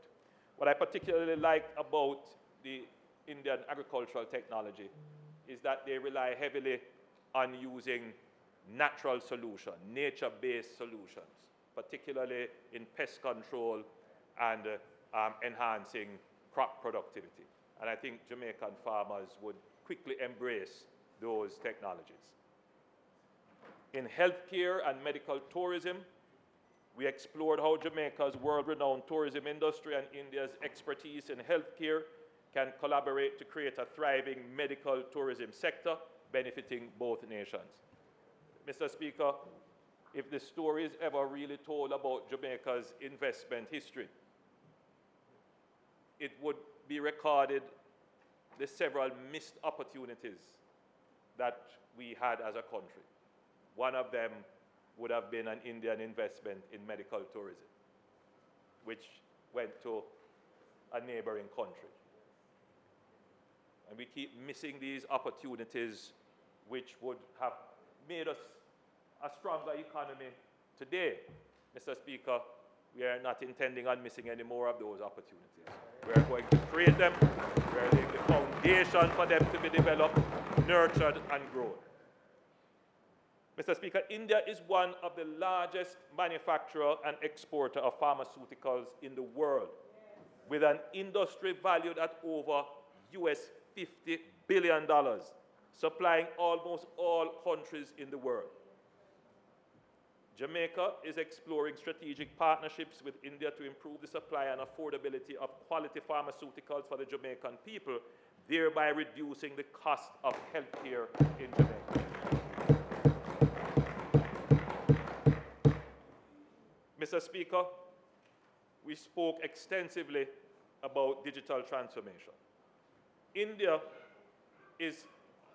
India's pioneering role in what is called the digital public infrastructure, particularly its biometric national ID and digital payment systems, were of keen interest to us. India launched its biometric national ID program, the Aadhaar, in 2009. By 2023, over 1.3 billion individuals had been enrolled. The population is 1.4. They have enrolled since 2009. 1.3 billion persons on a biometric national ID system. While we are here fighting and wasting time, 1.3 billion people are uniquely identified and are able to access the benefits that technology creates.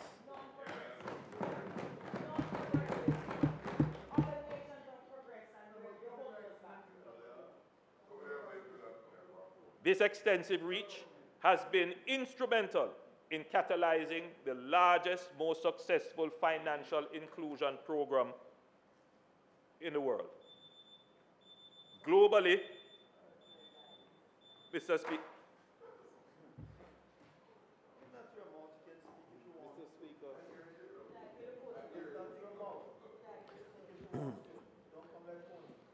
Mr. Speaker, the Prime Minister's time for speaking having expired, I beg to move that it be extended sufficiently to allow him to complete the statement.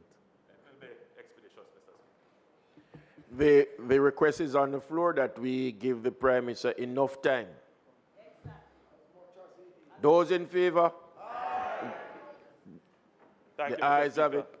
Thank you, Mr. Speaker. Thank you, members. I assure members I will be expeditious in the delivery of the presentation. The extensive reach of this identification system has been instrumental in catalyzing the largest, most successful financial inclusion program globally, with 500 million new bank accounts opened since its inception. And imagine that, Mr. Speaker, Jamaica's population is 3 million.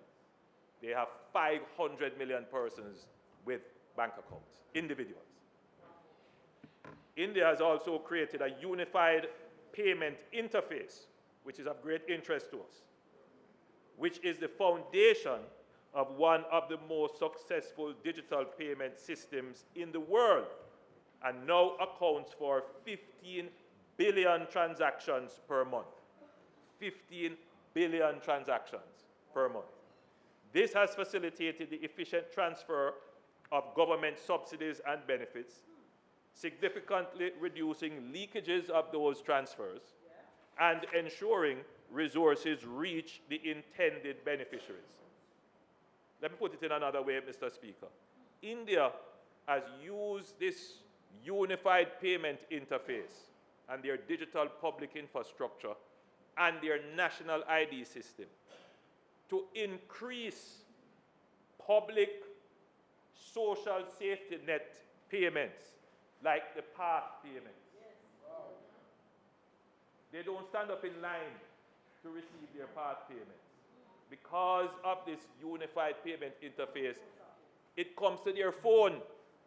Now imagine a population of 1.4 billion people spread out all over to be able to serve the poor and reach all the extremes and far areas, how difficult it would be. But technology has brought everyone closer together. It has cut transaction times, increased convenience, but most importantly, under the old system, there was no way to uniquely identify someone who was in need. So there was a large number of double counting. So some persons would get 2 or 3 PAAC benefits, if I were to use that description, when they should only get 1. But with a uniquely identified system, there is no way to beat that system anymore. So not only is it more convenient, but more persons are being served because there is less leakage in the system. And what has caused that? Technology. Right now, Mr. Speaker, they were explaining how they are increasing benefits to include more farmers on their social safety net, which is something that Jamaica needs to do with our PAAC program. Because one of the complaints of the PAAC program is not reaching the person who should really get it. There's a lot of leakage, double counting, but most importantly, it pains my heart when I pass the post offices and the postal agencies and see the long lines and people standing up to collect their PAAC payments. In today's world, we can eliminate that by putting in place a well-structured, unified payment interface.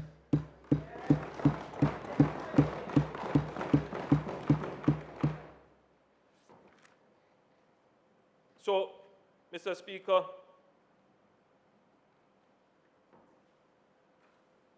we signed a memorandum of understanding which will see cooperation in the field of sharing successful digital public infrastructure aimed at promoting financial inclusion and social and economic transformation, and secondly, on exploring the implementation of a UPI-like digital payment system in Jamaica. eGov Jamaica will now move forward with implementation, and in the case of the digital payments, that will be led by the Bank of Jamaica. Mr. Speaker, when we talk about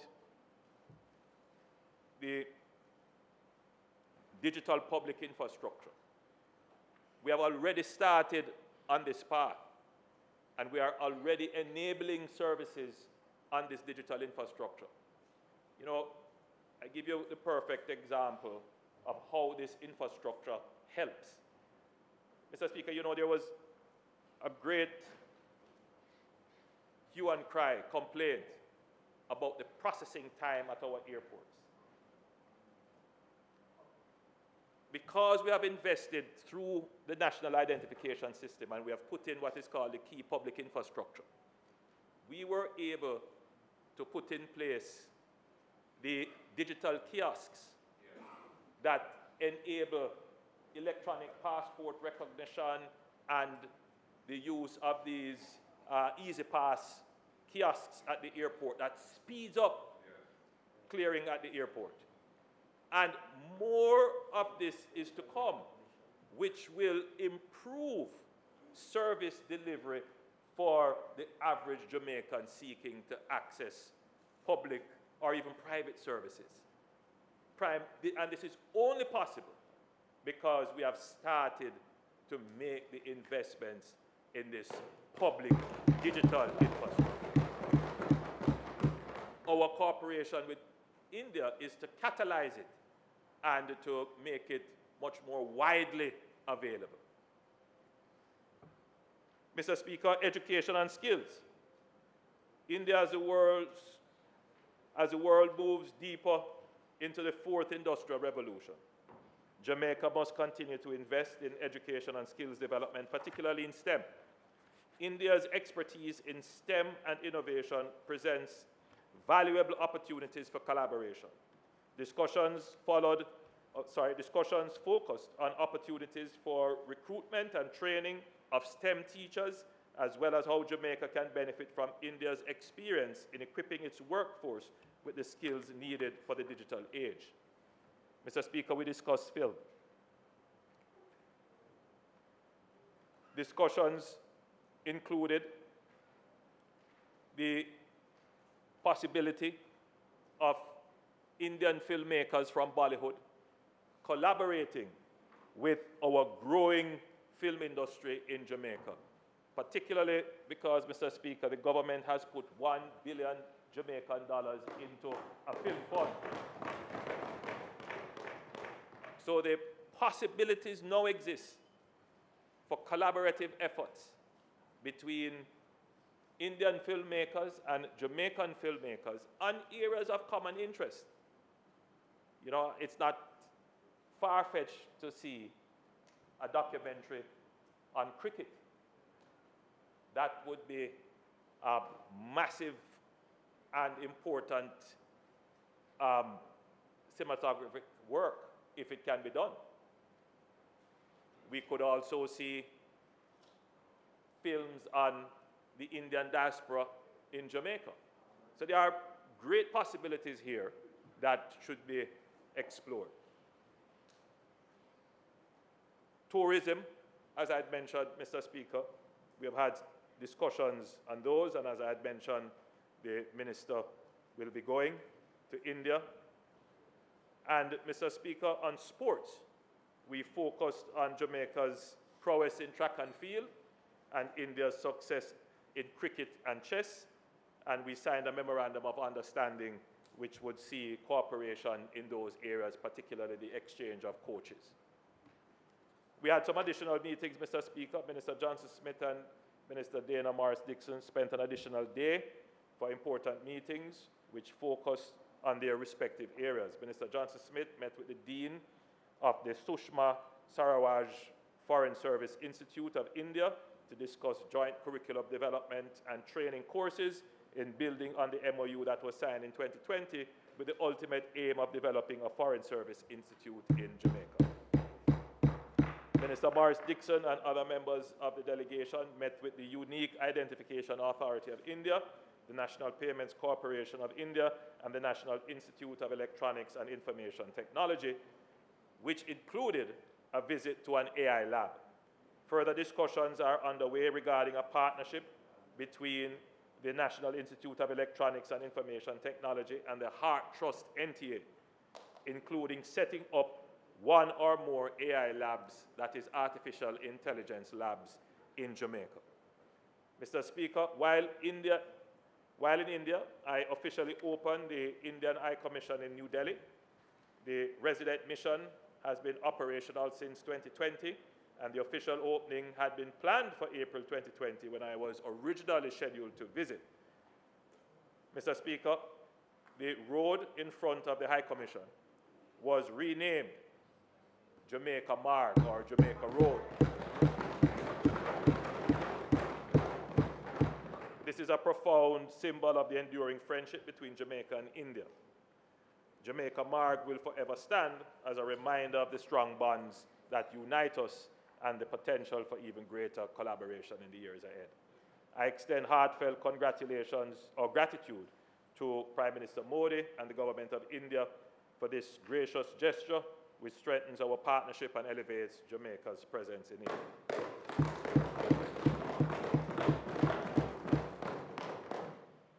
I also had the opportunity to tour India's new Parliament building, which was inaugurated in 2023.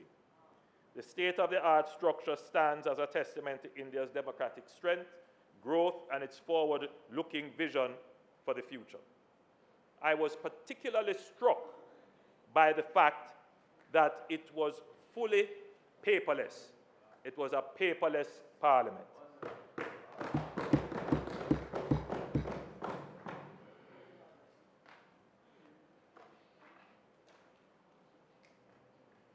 I was particularly struck, as I said, that it was a paperless parliament, but it embraced all digital technologies that could enhance the function of the parliament.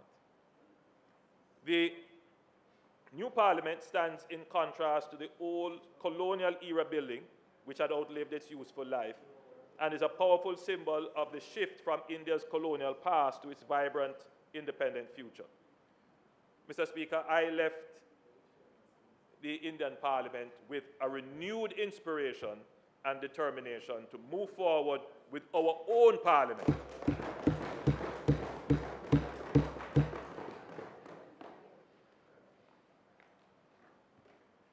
Mr. Speaker, October 2nd is a national holiday in India, celebrated annually to commemorate the birth of Mahatma Gandhi and the values of truth and nonviolence that he represented.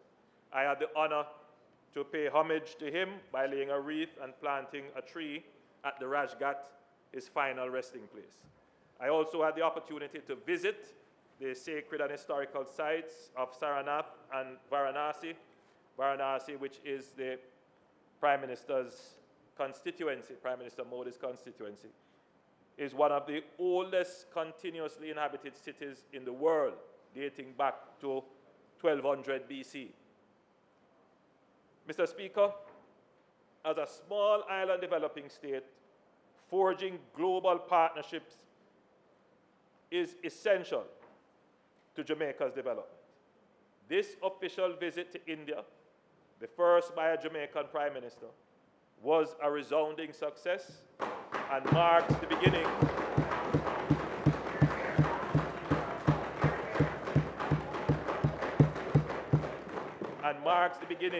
of a new era in Jamaica-India relations. India, as one of the world's fastest growing economies and a leader on the global stage, offers Jamaica immense opportunities, and this visit has unlocked the doors to deepening our partnership and strengthening our cooperation in years ahead. Mr. Speaker, my administration sees foreign policy as an important exercise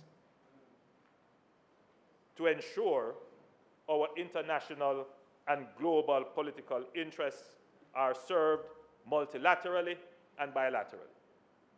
However, my administration believes that foreign policy is also a powerful instrument for the promotion of our economic interests. In the past era, in which some still reside, the measure of a successful trip would be a readout of grants and gifts.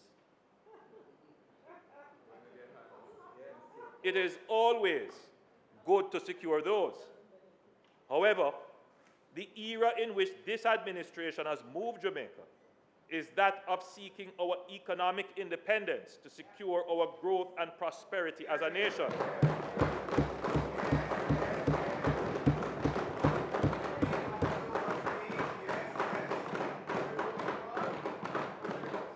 Jamaica's growth and prosperity in this era of the fourth industrial revolution, of cyber, of artificial intelligence, of STEM, will depend heavily on how fast we can integrate technology in our economy and society, not only as consumers of the technology, but as producers of technology. India and other countries, developing countries, they face the same development challenges as we do. However, they have charted a pathway of solutions that can be customized to our specific conditions. We are crafting a South-South partnership with India to accelerate our technological advancement to support our economic development. What does this mean for the average Jamaican? This trip will aid Jamaica's push to cut the time it takes to conduct financial transactions.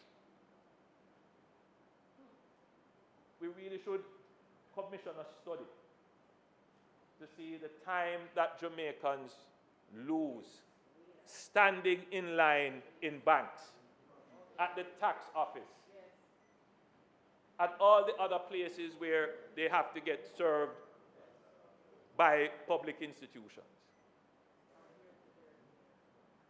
Technology can eliminate that.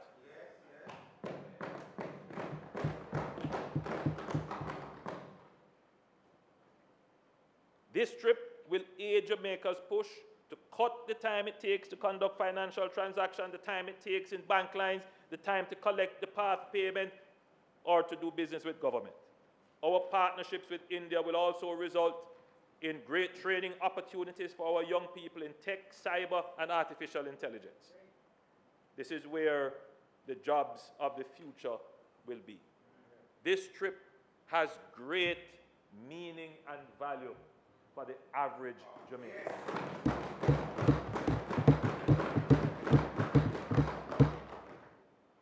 I want to place on record in this honorable house my profound gratitude to Prime Minister Modi and the people of India for their warm hospitality and their commitment to forging stronger ties with Jamaica. As we navigate an increasingly complex global landscape, the partnership between Jamaica and India will be key to unlocking new opportunities for growth, development, and cultural exchange. I thank you.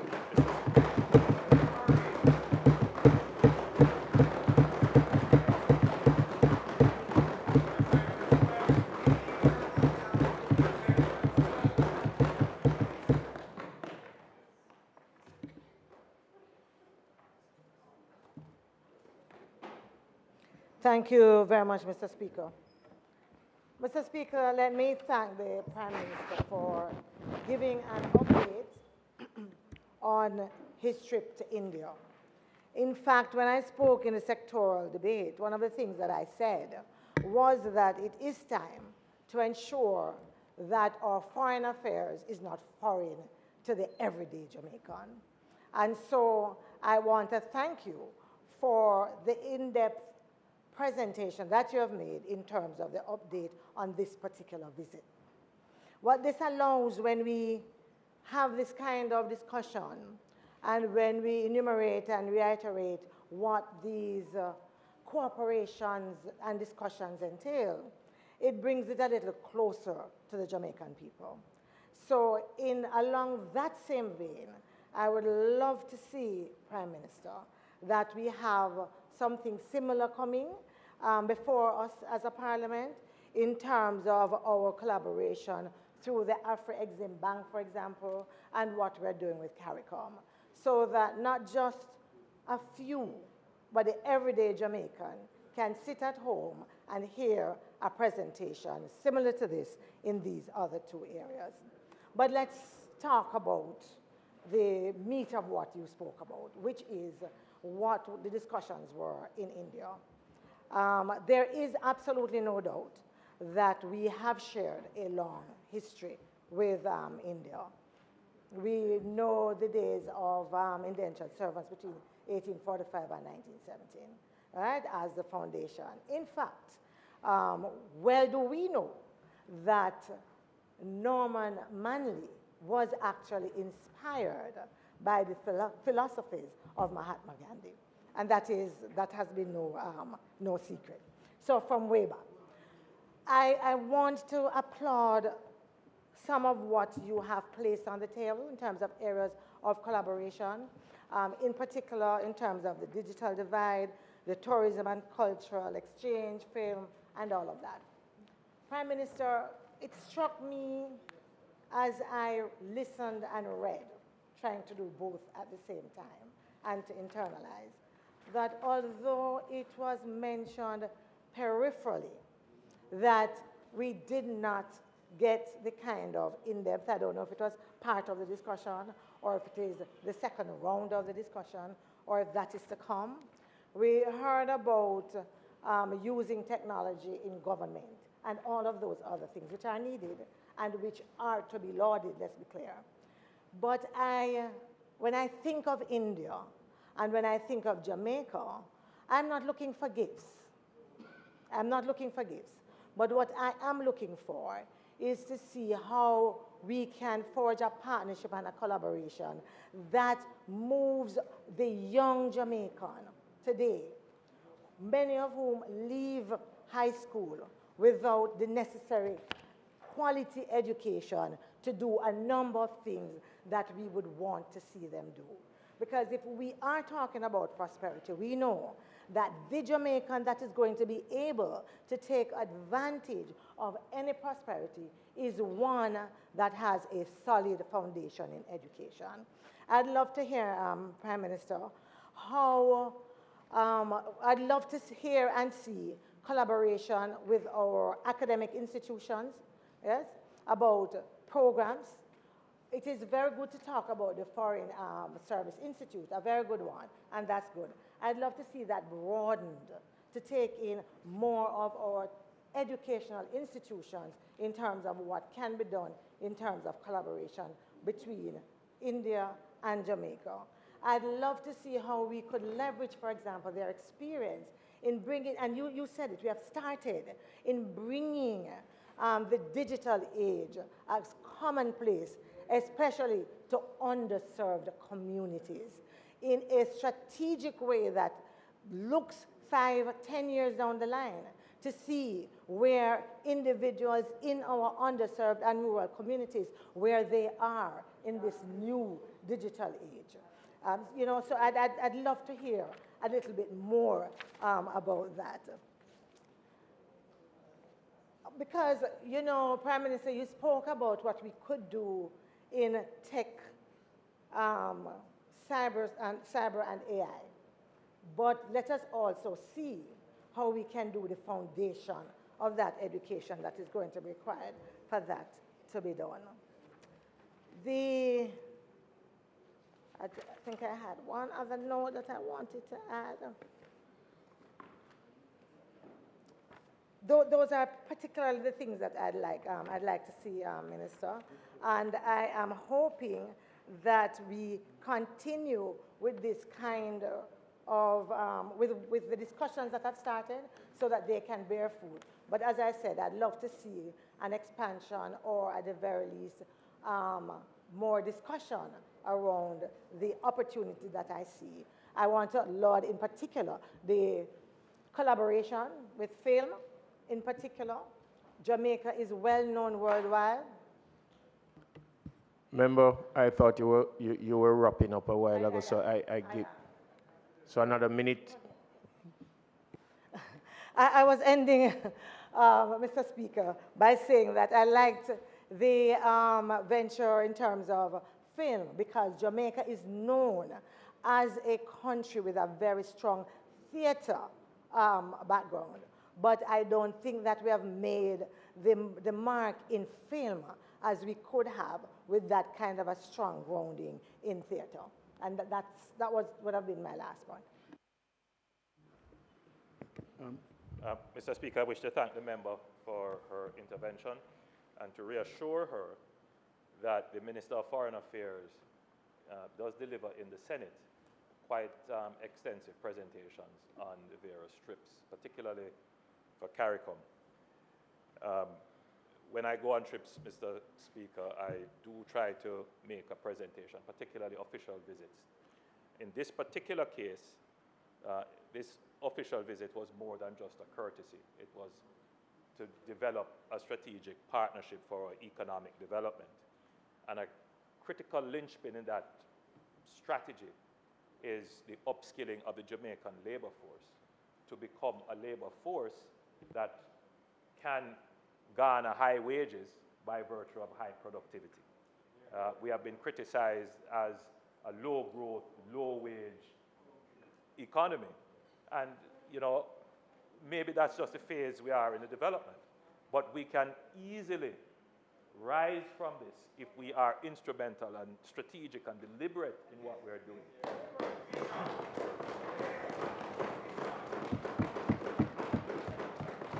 So this administration, Mr. Speaker, is focusing on moving Jamaica into the next era of our development. The last era of our development, which we managed and managed well, was to develop fiscal certainty. The ability from our own resources to manage shocks, plan for future events, finance our activities. And we must make that a cornerstone that can't change. But the next phase of our development, the new era, must be to focus on innovation, to focus on upskilling our workforce. It is the human element of the development equation. How do we get our people to increase productivity, increase innovation, and create more value? India had that same challenge 40 years ago, and they took deliberate steps to create their Institute of Technology, for example, which today they benefit from having probably the largest technically competent workforce, which supplies tech all over Jamaica, all over the world. Silicon Valley, wherever you go, they are renowned. We can benefit from that kind of training, that kind of technology, and we are striking up a partnership. So one of the MOUs and one of the discussions that we have had in India is with the, as I've said, the National Institute of Electronics and Information Technology, the NILIT. And this will possibly result in the development of an AI lab. And the partnership is with HEART. So HEART is very good at the technical and vocational subject areas. What we want to do now is to move HEART into the technology, artificial intelligence, the coding. And we have started that with the Amber Heart Institute, training over 100 coders every year. Now we want to scale that up because we really need to have in Jamaica 10,000 or more data scientists, persons who are skilled in this field, in order, analysts, yes, in order to support the next level of the global services industry, which we have been relying on for the last 10 years. So we have to make these kinds of strategic steps. So all of what is here, Mr. Speaker, to some they can't see the vision. They don't understand it. And I understand they don't understand. But for those who understand it, they know that what we have managed to do with this partnership and this visit is not just diplomacy, but strategic economic policy. I thank you, Mr. Speaker.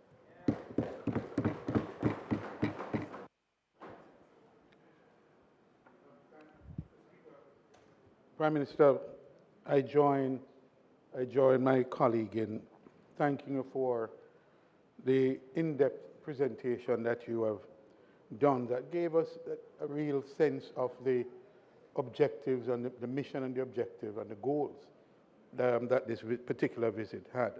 Just a few questions I want to ask. First of all, let me comment on the Foreign Service Institute, which is a long-standing project, and I'm glad to see movement from India in that. We've had movement in other directions, but I think the movement from India is particularly helpful because of the common history and the future that I believe we'll have together going forward. I'm glad to see it again in the context of an evolved South-South cooperation, because that is indeed critical to our future, especially in a technologically driven world, the fourth industrial revolution. I agree that the upskilling of the reimagining of heart is very crucial, and that India has a role to play in that reimagining of heart and the workforce development. But two quick questions, Prime Minister. You mentioned trade and investment.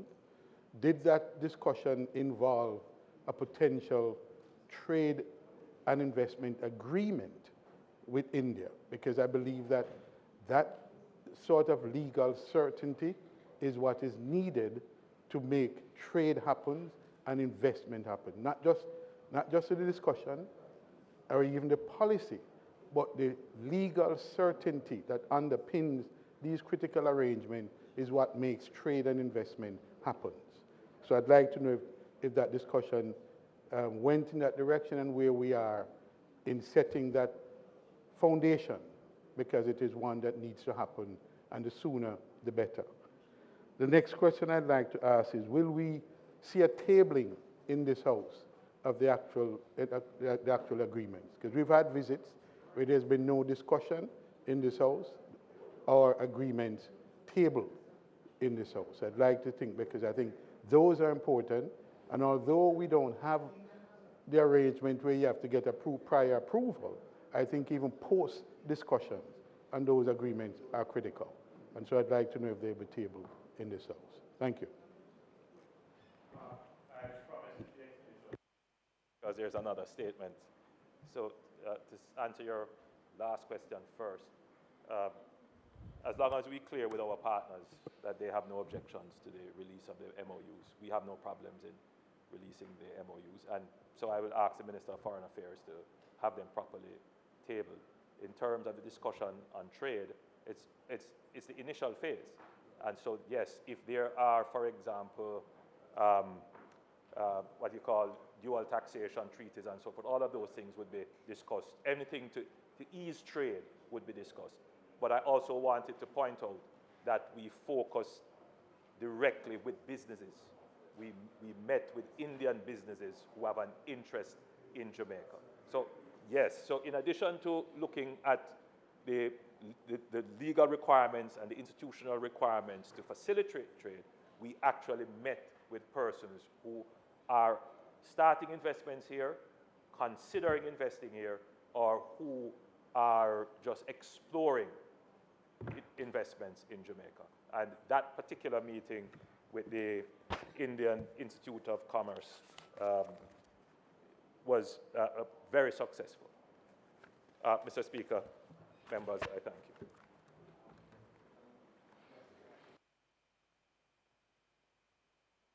Speaker, I respectfully move that you invite the Prime Minister to make the second statement.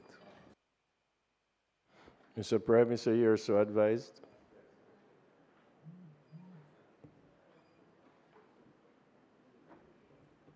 Mike. Thank you, Mr. Speaker. The copies of the statements will be with us momentarily. If you will allow me to begin, if members will allow me to begin while the statements make their way into the chamber. Thank you for that indulgence. Mr. Speaker, I rise today to update this Honourable House on the progress of the government's flagship infrastructure initiative, the SPARK program, that is the Shared Prosperity Through Accelerated Improvement to our Road Network. Progress. Mr. Speaker, this government understands how eagerly the people of Jamaica have been waiting for this initiative, as it marks the beginning of our efforts to address the deterioration of our road network, especially our community roads. This government understands that our roads are not just about vehicles, they are about people.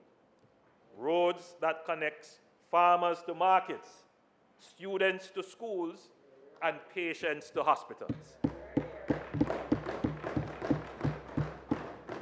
The Spark project represents one of the largest investments in Jamaica's road and water infrastructure in recent history. And its successful execution is critical to our nation's growth and development. By improving access to essential services and boosting productivity, it will contribute to better economic and social outcomes and enhance the quality of life of our citizens. Mr. Speaker, Spark was first introduced in the fiscal year 2023-2024 as a $40 billion road improvement initiative. Since then, it has grown to include an additional $5 billion for water line improvements. The project will also install fiber optic ducts to support future broadband connectivity, which aligns with the government's digital transformation strategy. This infrastructure will connect public institutions, improve the delivery of shared services, and eventually enable e-government services for the Jamaican people. While some may not yet fully grasp the scope of this transformation, soon everyone will experience the significant changes that will happen. Mr. Speaker, Spark is divided into two major components. First, Part A, with an allocation of 20 billion Jamaican dollars, will focus on the rehabilitation and reconstruction of local, parochial, and community roads. These are roads that have suffered from surface deterioration, poor drainage, and structural issues. Secondly, under this component, we will address pavement resurfacing, drainage issues, intersection and sidewalk improvements, as well as constructing retaining walls where needed to prevent landslides and improve road safety. Mr. Speaker, this road improvement project has involved widespread public participation through consultations at the divisional level in each constituency. Allocation is based on a fair and equitable basis, and every constituency will benefit. The second part of the program, Part B, is also allocated $20 billion, and it will target more complex road networks. This component focuses on major roads that require structural upgrades, installation of modern drainage systems, and the inclusion of water infrastructure and fiber optic ducts. These upgrades will support our effort to create a digitally connected Jamaica ready to meet the demands of a modern economy. Works will be coordinated with the National Water Commission to prevent the need for road excavation in the future, improving cost efficiency and reducing duplications in public works. So you see, Mr. Speaker, the Spark program is also a smart program. When we spend this $20 billion in the first phase and the other $20 billion in the second phase, plus the $5 billion for water pipes, when we lay down those carpets, there must be no reason to take them up back.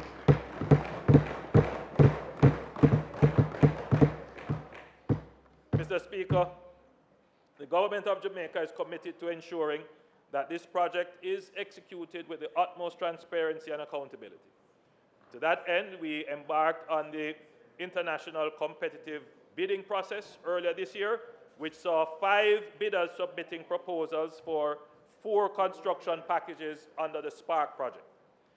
The process was conducted in line with international best practices to ensure we attracted the best contractors from both local and international firms. Following the evaluation of the bids, 1 contractor emerged as the preferred bidder for all 4 packages. Their technical scores were the highest, and their bid pricing was competitive. In response to these higher than expected bids, the government of Jamaica negotiating team, which includes representatives from the Ministry of Economic Growth and Job Creation, the Ministry of Finance and the Public Service, the Ministry of Local Government and Community Development, the National Water Commission and the National Works Agency, engaged in several rounds of negotiations to reduce the overall contract price. These negotiations were necessary to ensure that we are receiving the best value for money while still achieving the scope and quality of work required. Mr. Speaker, I am pleased to report that the negotiation process has been successful, resulting in a reduction of the total contract price.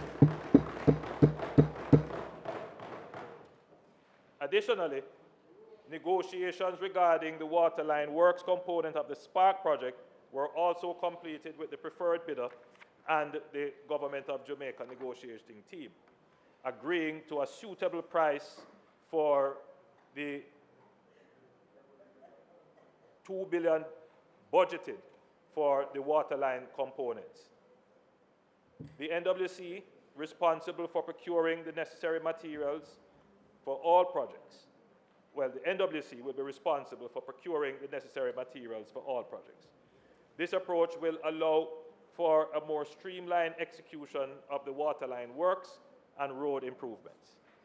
Mr. Speaker, in recent days, there has been considerable debate regarding the perceived sidelining of local contractors and the potential impact on the industry.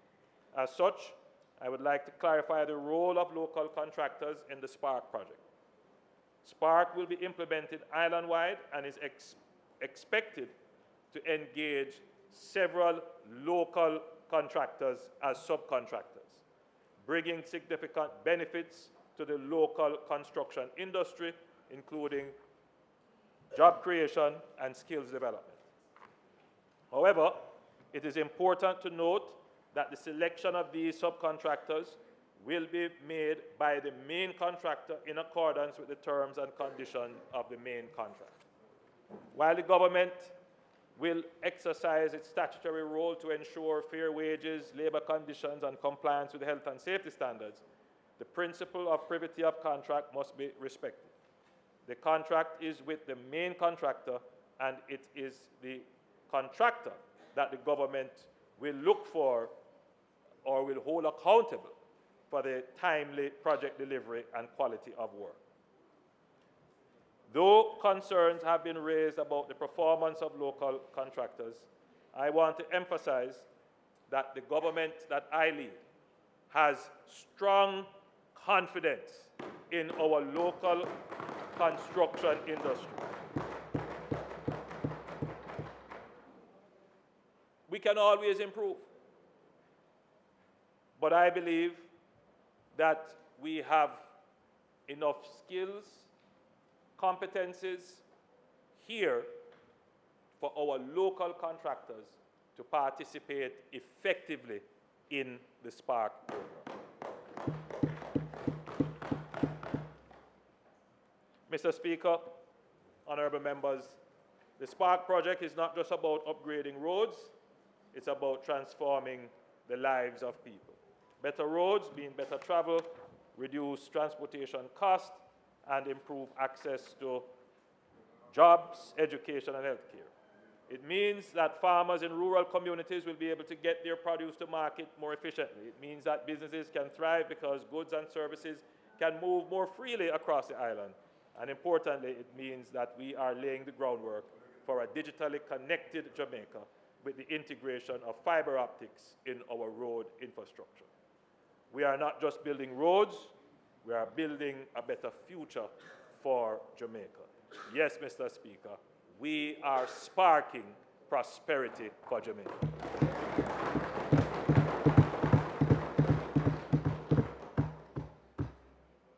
Mr. Speaker, I would also like to provide an update on the implementation of the REACH Road Rehabilitation Program, which was initiated in response to the widespread road damage caused by Hurricane Beryl earlier this year. After the completion of the procurement process and delays due to weeks of heavy rains, I am pleased to report that work has now begun under the program. Currently, patching efforts are underway across various constituencies, and these activities will be significantly escalated in the coming days to address the backlog of repairs. The phased nature of the program remains as previously outlined, with each constituency allocated $20 million for the necessary roadworks, including pothole patching, small-scale rehabilitation, and minor drain improvements. The National Works Agency is actively overseeing the implementation to ensure efficiency and accountability. The NWA will also engage in the rehabilitation of main thoroughfares of over $600 million to complement works on community roads. Mr. Speaker, this $3 billion program is necessary and essential to provide greater well-being for our commuting public. While we welcome this progress, we must also acknowledge that there will be some unavoidable disruptions to traffic flows as the work intensifies. I therefore appeal to the commuting public for their patience and understanding, as these inconveniences will result in much improved road conditions. We will allow you.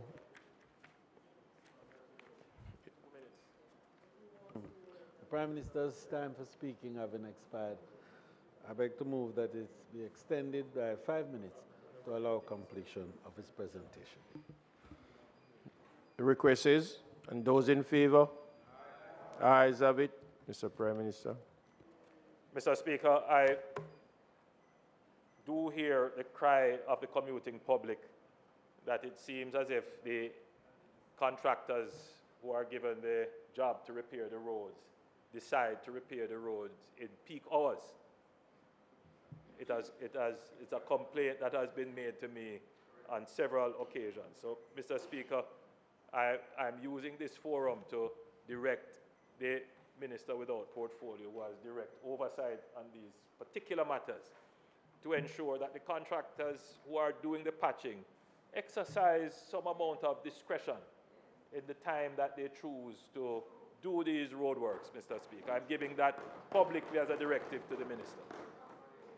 So I urge all members of Parliament to continue working closely with the National Work Agency to ensure that the program is executed within the timelines established and that we maximize the impact of every dollar allocated for this essential work. I raise the point, Mr. Speaker, because we have allocated by constituency $20 million, $10 million to the end of the year and another $10 billion in the beginning of next year. But if the MPs don't send in their work schedule and programs on a timely basis, the citizens can't feel the benefit. And therefore, I'm encouraging members to please, as quickly as you can, send in your work program to the NWA.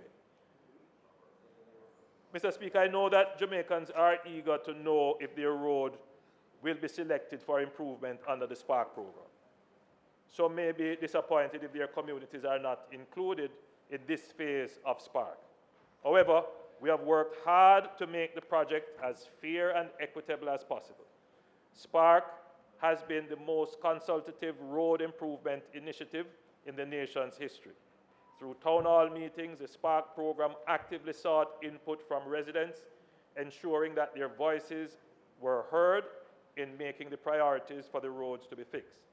This inclusive approach has not only fostered greater transparency and accountability, but also ensured that the program targets areas with the highest impact on daily life, economic activity, and safety. Under each component, whether main roads or local roads, every constituency will benefit.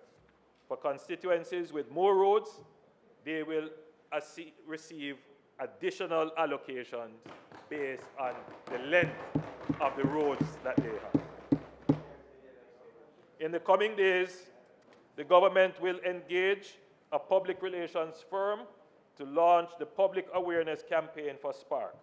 Citizens will be informed about which roads have been selected for improvement and other key project details, helping to manage public expectations.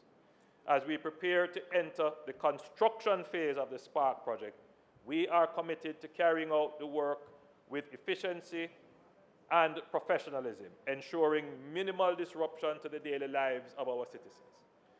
Mr. Speaker, the SPARK project is a vital part of our national development strategy, and I am confident that that its successful execution will bring about lasting benefits for our people. I wish to assure this Honourable House that the government remains fully committed to ensuring that this project is delivered on time within budget and to the highest standards of quality.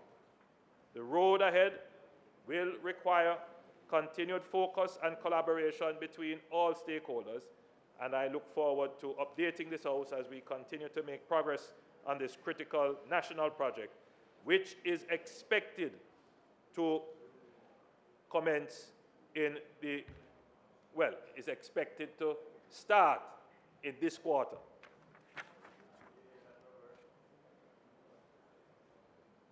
Mr. Speaker, with your permission, I would like to close by thanking the members of the government's negotiating team, the various ministries and agencies involved for their hard work and dedication to ensuring the successful delivery of the SPARK program. I also want to thank the Jamaican people for their patience and understanding as we work to improve the infrastructure that supports their daily lives. Mr. Speaker, the SPARK program is the first totally government-sponsored program, government-funded program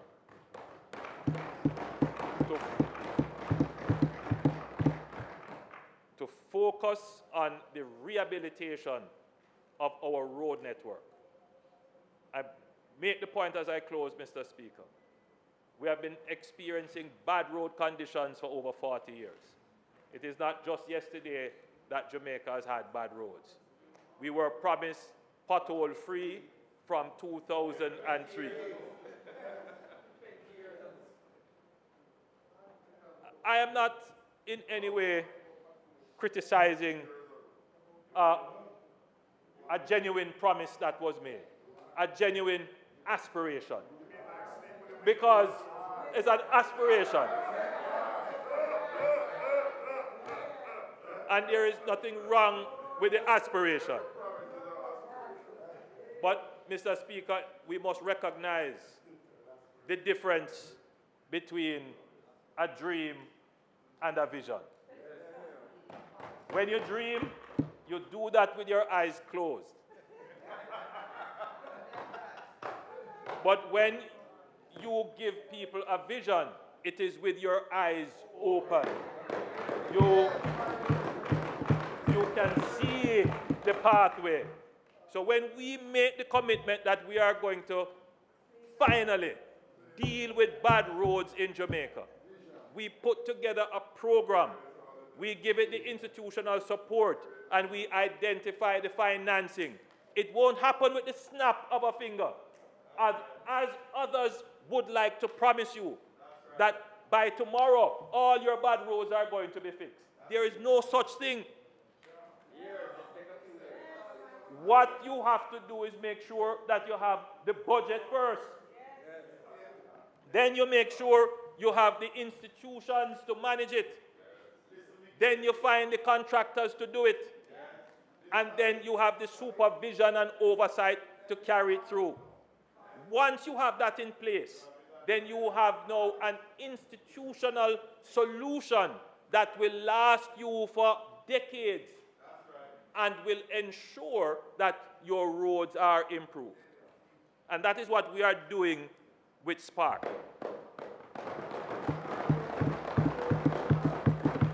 So, Mr. Speaker, I am not here to tell you that everything is going to be, by the wave of a magic wand, all your roads are going to be fixed overnight.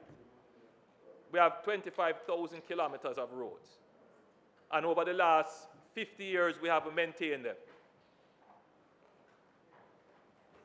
For the first time, we have put in place a program to do so. And we have done it transparently, consultatively, and we have done it with fiscal responsibility. So I want to give not the dream, but the vision commitment to the people of Jamaica, that we are going to deal with your bad roads. This is the only government, the first government, to have put in place a project feasibly to do it.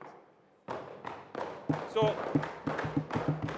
we are giving you these updates now so that everybody can understand where we are. We're going through the process. We have now negotiated price, and the public will be informed on a regular basis as to each step. I'm very eager myself to break ground for the first road, and I am giving myself the target that it must be before the end of this year. It must be in this quarter. Minister, make it happen. Thank you, Mr. Speaker. Thank you, members.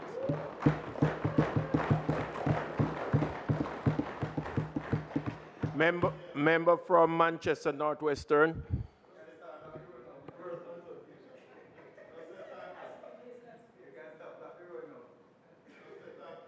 Prime Minister, please control the minister behind you.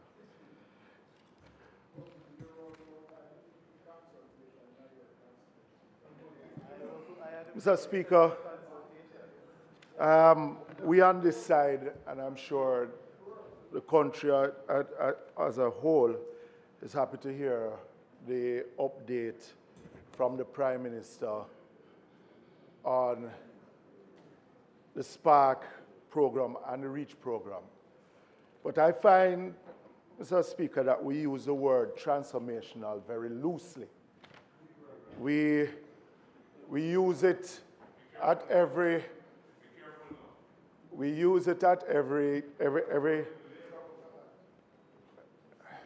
you spoke earlier and I did not disturb you. Good, sir. We use it at every whim of being transformational, that SPARK is going to be transformational. But the truth is that SPARK is really a program that is playing catch-up for the lack of proper road maintenance and a proper national road developmental plan. And I keep speaking about it, Prime Minister, because it is not going to be sustainable for us to keep taking $20 billion a year from out of the budget to play catch-up with the road conditions that we have. The NWA assessment coming out of Beryl was about $40 billion. We're spending about $20 billion on the SPARK. REACH is an additional $3 billion. What is needed on the 25,000 kilometers of road that the NWA, that the municipal council has, and the 5,000 kilometers of road, 30,000 kilometers of road, this is a start, but we need something more than just a Band-Aid approach to how it is that we do. It is, and I'm not in an argument with you, because a lot of you, the hypocrisy over there is really something that you can't help yourself. Yeah? You can't help yourself. So, you can't help yourself.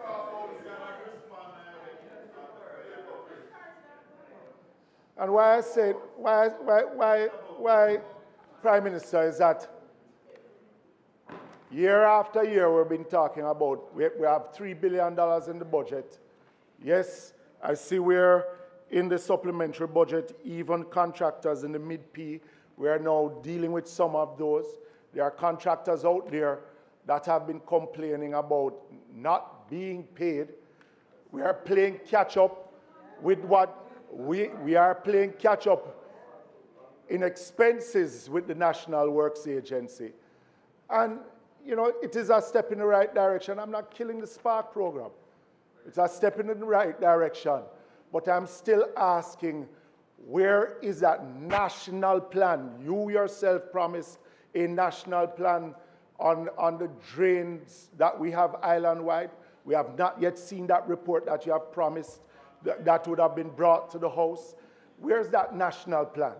Because each time we come with an acronym, the spark, the reach, reach not sparking, and spark not reaching. We're still not there on what is the long game. What is the long game when it comes to road maintenance? I've made the suggestion over and over, the consideration of a road maintenance fund. It has been shut down. What is the long game? What is the national plan for road maintenance in the country? Because the truth be told is that as much as Spark is a start, yes, 150 million per constituency is about 5 kilometers of road. Right? You are telling me something different. 5 kilometers of road. Are we going to have that year after year after year? What is the national plan? Prime Minister, in your statement, you say one contractor has been engaged as a preferred bidder. Is it possible?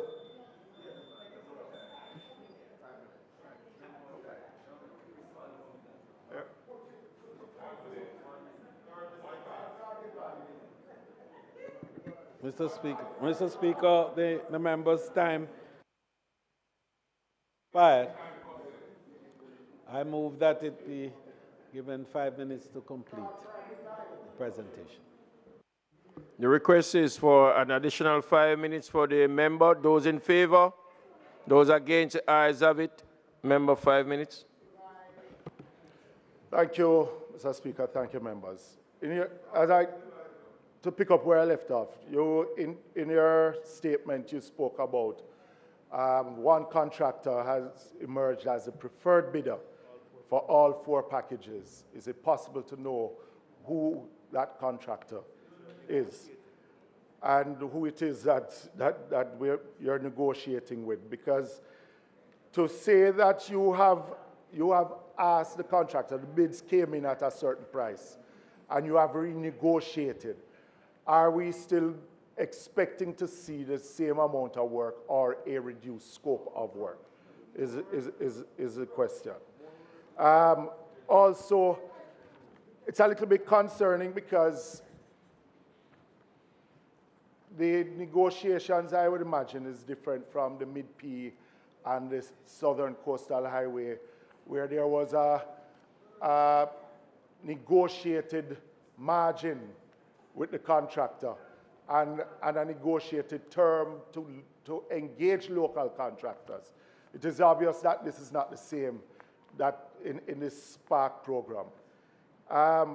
You said, in your own words, and is expected to engage several local contractors, but obviously there's no guarantee of that local contractors will be engaged. So if the main contractor decides to take on all the work themselves, bring in their workmen, bring in their equipment, or probably lease some equipment, it is a possibility, right? But there's no guarantee that a large number of local contractors will be engaged by what I see in this. And we have to, as much as you say that it is important to know that the selection of these subcontractors, you said it yourself, made by the main contractor. Prime Minister, for a very long time, and I said it in one of my sectoral presentations, our grade 1 contractors have become subcontractors for foreign contractors. They have. If we are really going to build an industry, a construction industry, we can't just, we have to engage our grade 1 contractors. It is how we facilitate them, just as we facilitate the foreign contractors, where equipments are concerned. And we keep on going down the road that right now, most of our contractors are unable, because even though it was an international competitive bidding process, what was required of our local contractors, there's not one local contractor that could step up to it. Even if they came as a consortium, would not have been able to step up to it. So you know, we want to see more and more of these programs, yes, but more and more of our local contractors being engaged as and facilitated as main contractors. Prime Minister, the matter of reach, it is timely because of what has happened during the hurricane and seeing the conditions of our roads. I can say that from this side, we are happy that we are able to use this sum of money on community roads, because those are the ones that are really, really in need of the procurement process. Prime Minister, is one that we hope that is efficient. Yeah, I hear you say that you want the spark to start before the end of the year. We are hoping that REACH will be able to start before the Christmas comes in, and that we can. It has not started. Well, if it has started, if it has started for the MPs on that side, it has not started for any MP on this side. I'm just saying, if the REACH program for each member of constituency, if it has started for MPs on that side, it has not started for any MP on this side. So if that is so, we are even more concerned if that is the case, right? Prime Minister, seeing that the members, the issue of the hurricane and everything, drain cleaning, I commend the program, the drain cleaning program, that was the approach to the drain cleaning program after the hurricane. But that national plan for drains is really needed right now. Thank you, Mr. Speaker. To clarify several issues raised by the member from Northwest Manchester. The drainage study that we had committed is part of the Montego Bay Perimeter Road works. In fact, it is going to be funded from that, and it is included, but that is for the northwestern end of the island. We did make a commitment based upon certain flooding activities that took place on the Mandela Highway, Marcus Garvey Drive, that affected the constituencies of Western, St. Andrew, Southwest, indeed my own constituency, that there needs to be a drainage study in this area. That is certainly being looked at by the NWA. Now, in terms of the REACH program, there are two components to it. One is the MP-driven component, which I'm appealing to the MPs that if you get your projects in on time, this will help with the quick deployment. But there is also an NWA-led element of $600 million of patching, which they have started. So that is what we mean when we say that the REACH program has started. In terms of the contracting process for the Spark program, now we are still in the procurement phase.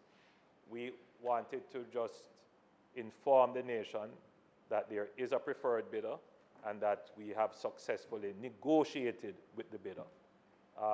We have not yet completed everything in that phase, and as soon as the phase is finalized, the public will be made aware of the detail as to who is the contractor and what is the negotiated sum. I can say, however, that the negotiated sum is considerably lower than what the bid offers came in at.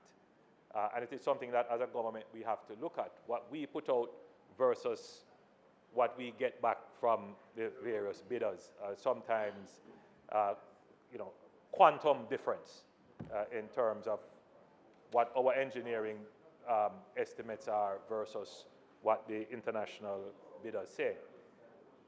The member from Northwest Manchester makes the valid point that we should invest in our local contracting capacity. And I want to make it absolutely clear that the government supports our local contractors. And that is why it is a requirement of the Spark contract that local contractors must be used to execute the work.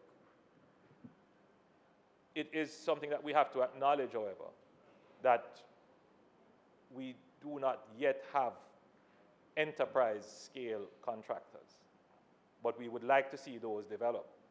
And the more projects like these that the government puts in place, particularly when we are funding it, and we can determine how the funding is used to support our local contractors, I have no doubt that from these exercises in roadworks, that we will have 1 or 2 enterprise-level contractors who would be able to compete on an international scale. No question. Indeed, we now have contractors who are doing major works in other countries in the Caribbean. I know, for example, in the Bahamas, in Cayman, and in Guyana, our contractors are there.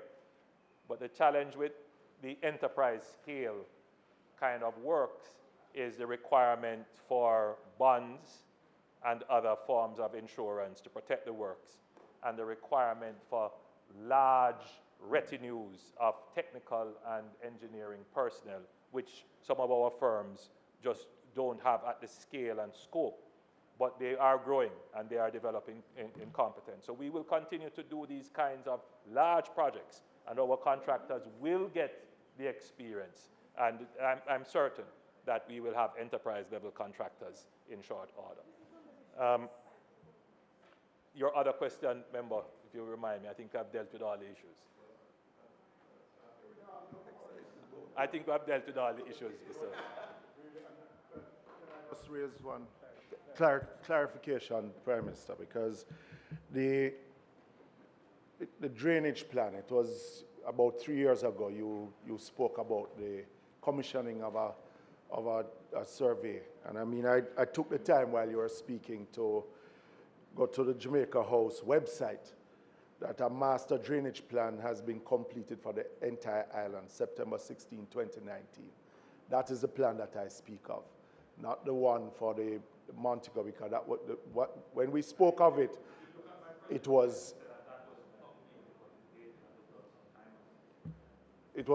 no, exactly, it was done some time ago. So, and I'm asking if we can see if that can be tabled as a green paper in the House itself, so that we can, and the plans for that for your government and the National Works Agency, and how it is that we rehabilitate those.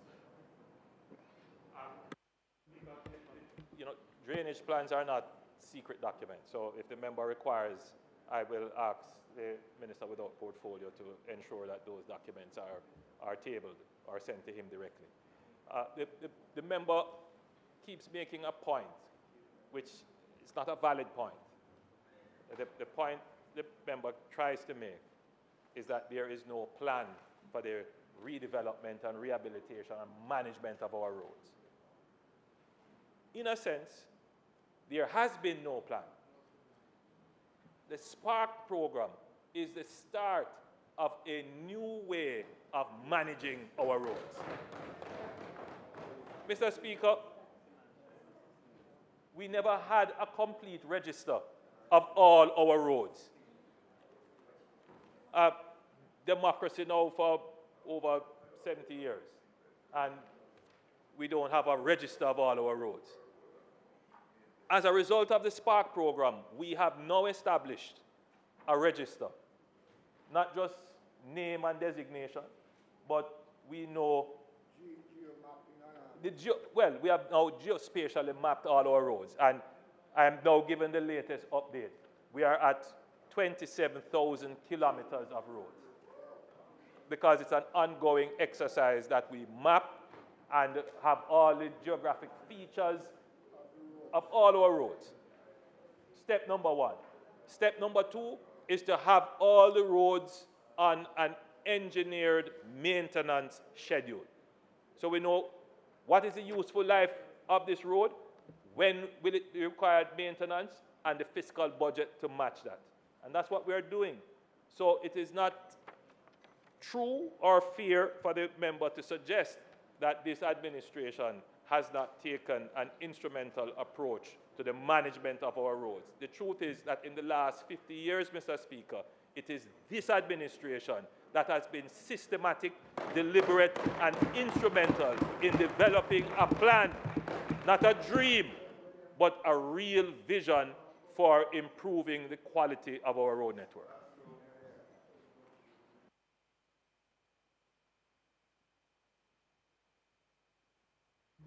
Member from St. Andrew Western.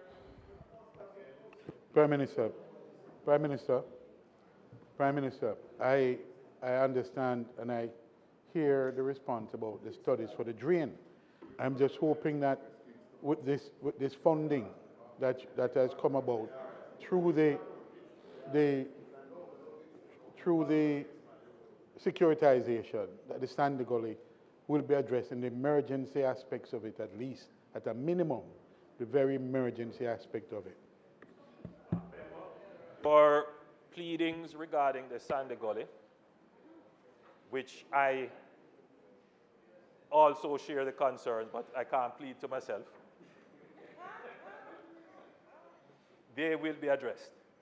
The NWA has been tasked to work on a comprehensive plan, and you know, we are going to do something significant on the Sandy Gully.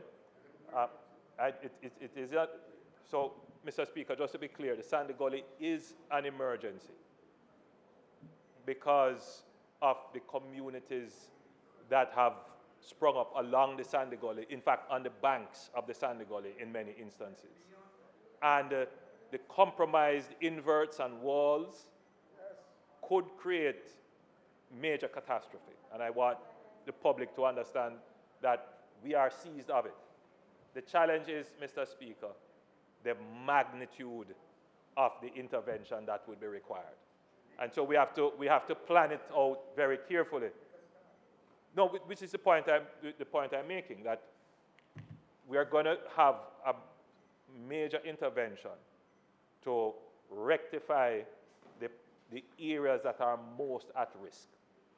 So it is being developed now as we speak. I want to give you the assurance, because it's not just your community, it's mine, it's the Minister of Finance, it's Minister Truck and member from North Central St. Andrew that are affected. So it affects many constituencies.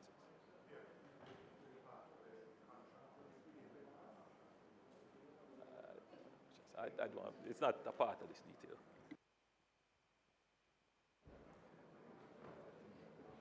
Just one very quick question, Prime Minister. Let me make sure it is a properly worded question.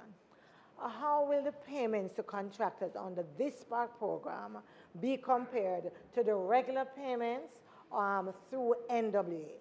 And I ask it because what has been very clear is that there are some contractors, even after 1 year of a program where funds are allocated according to what you or the ministers have said, have not gotten paid. At this point, I am personally beginning to believe that there are some contractors that are being punished.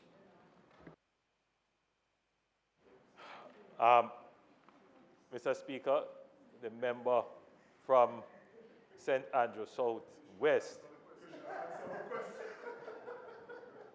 obviously collaborating with our colleague from Manchester Northwestern, has asked a question that I will answer very carefully. First of all, let me dispel any notion that there is any targeting or favoritism in the payment of contractors. In fact, contractors complain to me universally about the slow pace of payment coming out of the NWA, and that's no secret. Over the past few months, since I have asked Minister Morgan to look at the issues there, which would include the systems of payment and looking at the backlog of payments. The member from Northwestern mentioned that when he looked in the supplementary, he saw that there was a significant attempt by the government to address some of the backlog. The issue is, member, and we have to admit when there are issues, we should never allow the backlog to grow to the extent that it has. There are considerations. For example, if we have unexpected events, such as a hurricane or heavy rains, where we have to just issue the works using the respective procurement measures, and those costs are incurred. We didn't budget for them, and therefore there is a backlog. We are cognizant, however, that it is a financial impact on the contractors because their resources are tied up waiting on the government to pay, which is why we have made an allocation of, we have paid $1.8 billion since June to contractors to try and clear up outstanding amounts. I want to assure you, member, that we are doing our best and we will continue to clear the outstanding backlog. Thank you, Mr. Speaker. Thank you, members. House Leader. Announcement. Laid on the table of the House today are the following: annual report and audited financial statements of the Banana Board for the year ended December 31, 2021, and its related ministry paper numbered 74, 2024. Annual report and audited financial statements of the NMIA Airports Limited for the financial year 2020-2021. The National Housing Trust Housing Benefits Special Selection Roseneath Park Housing Development Order 2024. Jamaica Public Bodies First Supplementary Estimates of Revenue and Expenditure for the year ended March 2025. Jamaica First Supplementary Estimates 2024-2025. And finally, the Fiscal Policy Paper for the financial year 2024-2025 Interim Report dated October 8, 2024.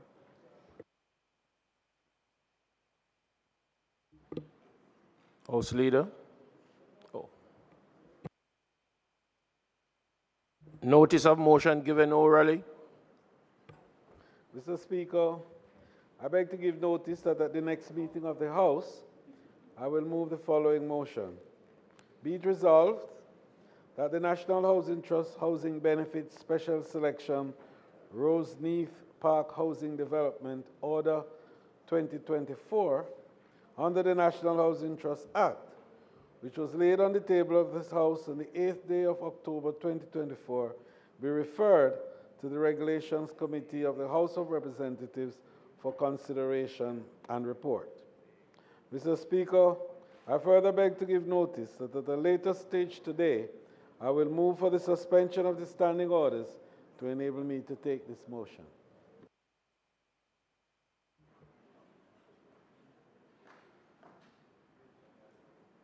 Minister.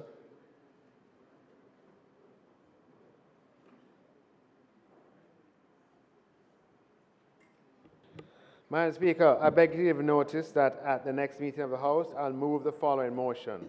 Be it resolved that the first supplementary estimates of expenditure for the financial year ending 2024-2025, which was laid on the table of the House on the 8th day of October 2024, be referred to the Public Administration and Appropriations Committee of the House of Representatives for consideration and report.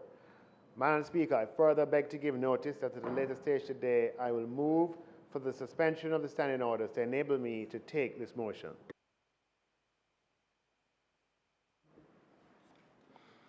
Public business.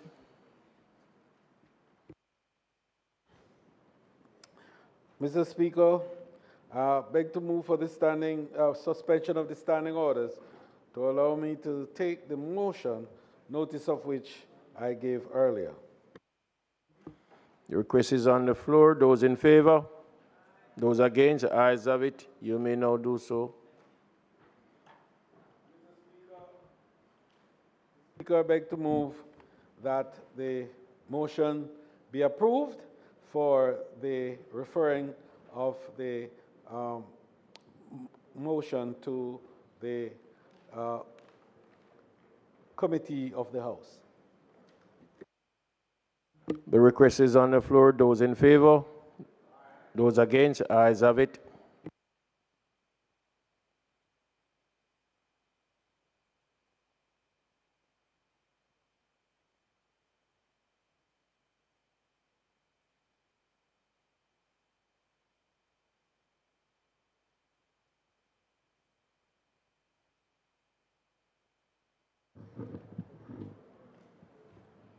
Mr. Speaker, as is customary with the tabling of the supplementary estimates.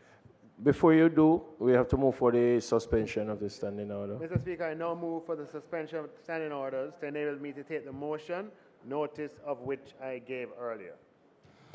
The request is on the floor. Those in favor? Ayes have it. Indulgence. Oh. Next one, the next one. Turn it off quick.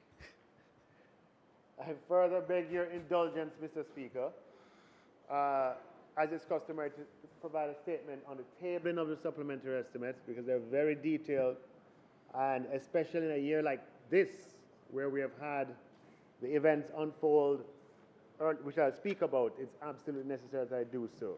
And I have copies here that can be distributed.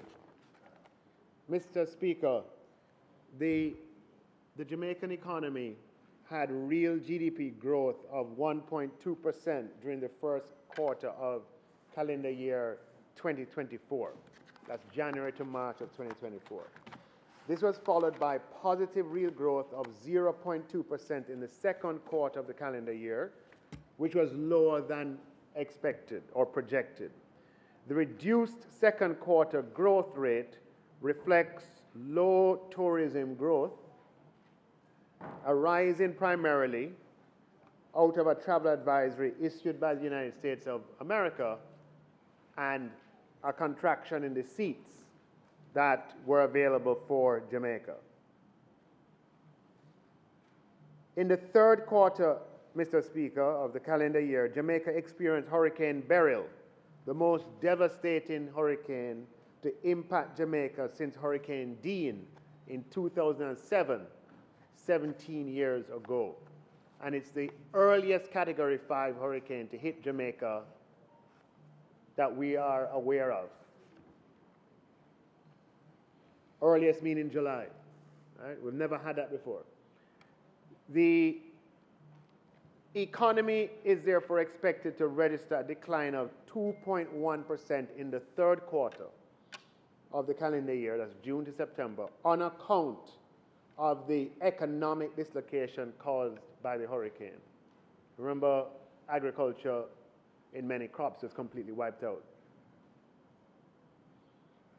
Now, when you put these developments together, the impact of the U.S. travel advisory on the second quarter, the impact of the hurricane on the third quarter, taken together, they represent a significant growth shock, which is expected, and these are PIOJ's and BOJ's figures.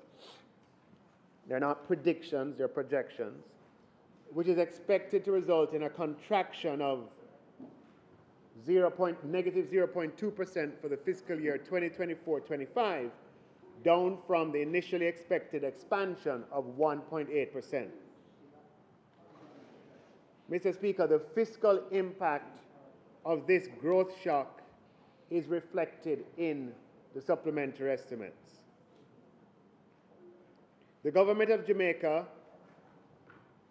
and its effect is reflected in estimates through additional expenditures for hurricane-related matters, to support public bodies in some cases for the same reason, and also reflected in the tax revenue forecast. The government of Jamaica has been able to make adjustments and to execute transactions such as the recent securitization transaction, the first securitized, well, I'll speak about that later, that together facilitate the continued downward trajectory of the public debt ratio towards the achievement of the 60% target of GDP by 2027-2028, despite the challenges that arise from a growth shock as significant as the expected 2 percentage point deviation in the 2024-25 growth outcome. Mr. Speaker, the experience so far this year is yet another reminder of the importance of building resilience and the necessity of always having buffers and shock absorbers. This includes being ahead of your targets when the opportunity presents itself. So when we came here in March and we presented the budget and we were a year ahead of the debt target, some people criticized. But if we didn't have that, if we didn't have those buffers, if we didn't plan to execute on the securitization and overperform on it, what would happen when you have a growth adjustment of 2%? Remember, the size of the economy is 3.4 trillion. If you have a growth deviation of 2 percentage points, 2 percentage points times 3.4 trillion, you're talking about a $68 billion movement. It is a deviation like this due to no fault of our own. We had a hurricane, for heaven's sake, right, that is projected to have a 2.1% decline in the June to September quarter, and the travel advisory hit tourism, which resulted in that first quarter of the fiscal year being 0.2. Both things outside of our control. And without resilience, without buffers, without having these kinds of transactions that you're working on anyway, what would have happened is that we'd have had the Hobbesian choice of having to increase debt or suspending our flagship programs like Spark, or are you following me? So I don't want it to be lost on us. This thing is not magic. The fact that we're going to be moving on with Spark is not magic, right? It is because of the importance of resilience and buffers.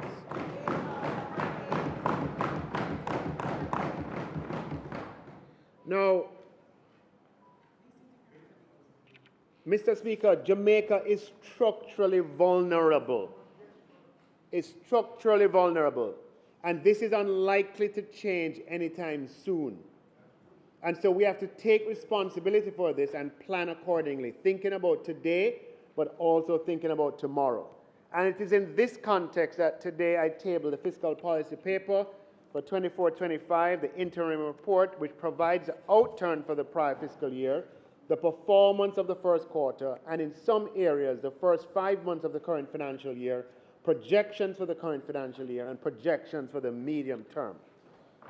Also being tabled today is the central government's first supplementary estimates for 2024-25 and the public body's first supplementary estimates of revenue and expenditure for the year ending March 2025, which have become necessary as a result of the impact of several factors on the economy since approval of the central government's budget and the public body's 24-25 budget estimates.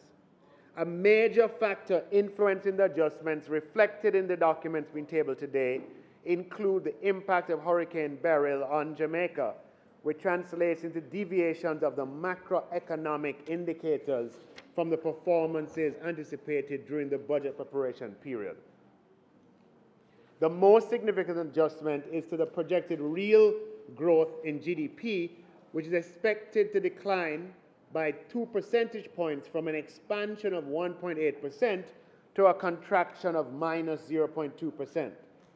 Associated with a shift in the growth profile is an expected decline in the inflation rate from 5.8% originally estimated to 4.5%.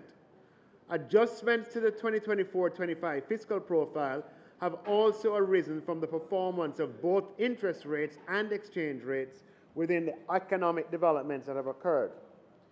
The government is managing the significant growth shock to the economy through utilizing flows arising from the disaster risk financing system that we have put in place, as well as the overperformance of the bond issue associated with the securitization of the Norman Manley International Airport.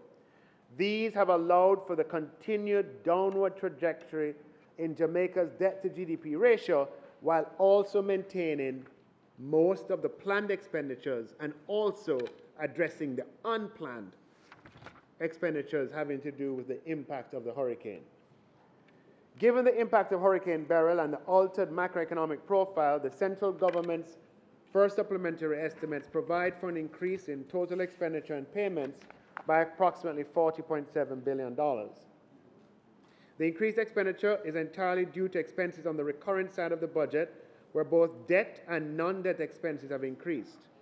Recurrent program expenses have increased by $31.3 billion, reflecting, among other things, the additional expenses undertaken to initiate recovery from the impact of Hurricane Beryl, and that is about $11.8 billion.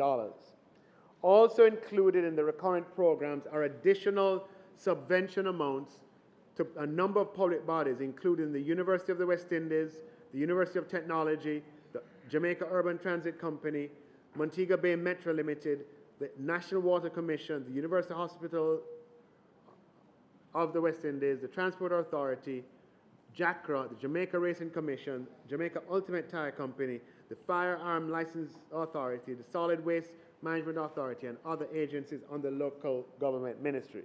Mr. Speaker, this need to step in and support these public bodies comes at a cost to the central government, and it's not sustainable over the long term. These public bodies, apart from ones where we directly made interventions, will have to organize themselves so that this is not an ongoing requirement. Recurrent programs also, Mr. Speaker, increases, just hear me out on this one, please. Some of the recurrent programs increases include provisions for the amounts related to the SPARK program. So we had made the provision for SPARK entirely in the contingency provision on the capital side of the budget. But as you go towards implementation, there are aspects of the SPARK program that can't be placed there. They have to be placed on recurrent, i.e. pre-investment activities, preparatory activities, design activities, the ordering of pipes, NWC pipes, to, as the Prime Minister said, if we're going to dig up some of those roads, we want to put pipes under the ground. And those, to facilitate those, Madam Speaker, those SPARK expenditures are on the recurrent side of the budget. Wages and salaries are also increased by $11.6 billion due to higher than originally planned third-year costs on the implementation of the restructured public sector compensation system. Interest payments are estimated to be $9.6 billion greater than originally budgeted, primarily reflecting the impact of adjustments in interest rates and exchange rates. The increase in recurrent expenditure is somewhat countered by a $12.1 billion decrease in capital expenditure, which represents a decrease on the contingency provision for capital programs, given the need to accommodate spending associated with recovery from Hurricane Beryl, as well as the preparatory activities for the SPARK program, which are on the recurrent side of the budget. The additional total expenditure and payments of $40.7 billion will be financed primarily through estimated additional revenue and grant flows, primarily arising from non-tax revenues and tax revenue flows. The increased non-tax revenue flows include higher than estimated flows from the securitization of the Norman Manley International revenue flows that are due to the government. And utilization of available cash resources of $4.4 billion will provide the additional financing required. Adjustments to the public body estimates primarily arise from the need for additional subventions from the central government to a number of public bodies. Self-financing public bodies requiring the support of central government include, I had listed some of these earlier, but here I have the amounts. Transport Authority, $358 million, Firearm License Authority, $150 million, NWC, $1.5 billion, JUTC, $818 million, Jamaica Tire Company, $155 million, Jamaica Agricultural Commodities Regulatory Authority, 150 million. Jamaica Racing Commission, 150 million. Metro, Montego Bay Metro, 11.4 million. It's necessary, Mr. Speaker, to have transparency on these because these are self-financing entities that, you know, we can't sustainably provide financing for them from the taxpayer pot. Associated with the securitization of the Norman Manley International Airport, the central government facilitated the redemption of debt for the airports authorities of Jamaica in the amount of $2.4 billion, i.e. we paid down on $2.4 billion of debt. Mr. Speaker, the interim fiscal policy paper reflects the actual outturn of the fiscal year 2023-24 operations and revises the forecast for fiscal year 24-25 as indicated under the first supplementary estimates 2024-25, as well as revises the medium-term forecast given the altered macroeconomic profile. Mr. Speaker, again, I can close where I started, that Jamaica's structural vulnerability is such that we always have to make sure that we build and maintain buffers. Because shocks that we're experiencing today, it's not headlines, it's not even the fact that the hurricane is, well, truthfully, these figures are only coming out today, meaning the 2.1% estimate. The hurricane will mean that that quarter, June to September, will contract by 2.1% or thereabouts. That is the estimate. And when you combine that with a 0.2% outcome in the prior quarter on account of the travel advisory, mainly, meaning that tourism, which was normally going at 6%, 7%, meaning even before COVID, tourism was at 3%, 4%, 5%. Tourism came in at 1%, which was lower than it otherwise would had we not had that travel advisory, and that influenced the 0.2% outcome. And because things are going on, let it not be lost on us that, Mr. Speaker, we are still able to maintain the downward debt trajectory, and our debt to GDP is projected to hit 67% by March 2025, which will be the lowest level in nearly 50 years. But it's not magic, Mr. Speaker. If we did not have those securitization flows, that debt trajectory would be interrupted by this growth shock. And that is something that I want us to internalize. And that's why the framework of pursuing policies that keep us resilient is important.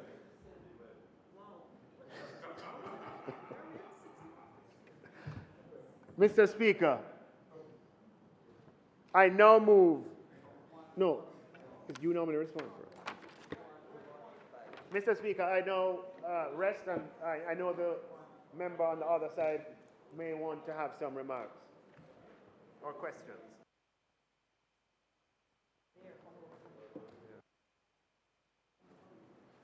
Thank you, Mr. Speaker, and thank you, Minister, for the comments on the supplementary. The first concern I'll raise relates to the securitization, which has overperformed from your perspective. But it's never, ever a good thing to use future revenue flows 12 years into the future for AAJ, sell those revenues to finance current consumption for the fiscal year. So we are going to deprive the Airports Authority 12 years into the future of those revenue flows. We do have a concessionaire who has responsibility for some things at Norman Manley, but our experience has shown that particularly at Norman Manley, that concessionaire has not fulfilled all of its obligations. Of the two airports, Norman Manley has been treated as the poor cousin. Bad bathroom facilities, poor air conditioning. And the AAJ as a government agency, although you have the private concessionaire, must have that responsibility to ensure your airport is maintained to international standards. So we are taking 12 years of AAJ's revenues into the future to fund current consumption. The challenge you're going to have is the sustainability of this, because unless you're going to find other arrangements in the next fiscal year, you will not have that inflow to support the programs here. Yes, we had the shock with the hurricane, but the reality is before the hurricane, we were on a declining growth rate. Still positive, but declining. And the last quarter that was measured was 0.2%. Although, frankly, leader of government business, repeatedly you said here that the advisories were not affecting tourism, even though we were hearing otherwise. No, you said that, even though the industry said otherwise. But the point is, well, everybody in the industry said it was affecting them, right? And significantly by 30%. But the point I'm making is, even before the hurricane, Jamaica's growth rate was declining. And it's debatable, but you may have even gone into negative growth without the hurricane, given the trajectory that we were on. And so really the challenge, and it's a challenge for all of us, is to determine how we can lift ourselves out of the low growth that we have, because the sustainability of these financing is questionable, because you cannot every year find some other deal to securitize. Well, you can. Let me say you can't. You can. But then you're going to run into the issue of depriving whichever entity that is, whether you go to Montego Bay or another airport, of the revenues they need to sustain themselves and to maintain their international standards.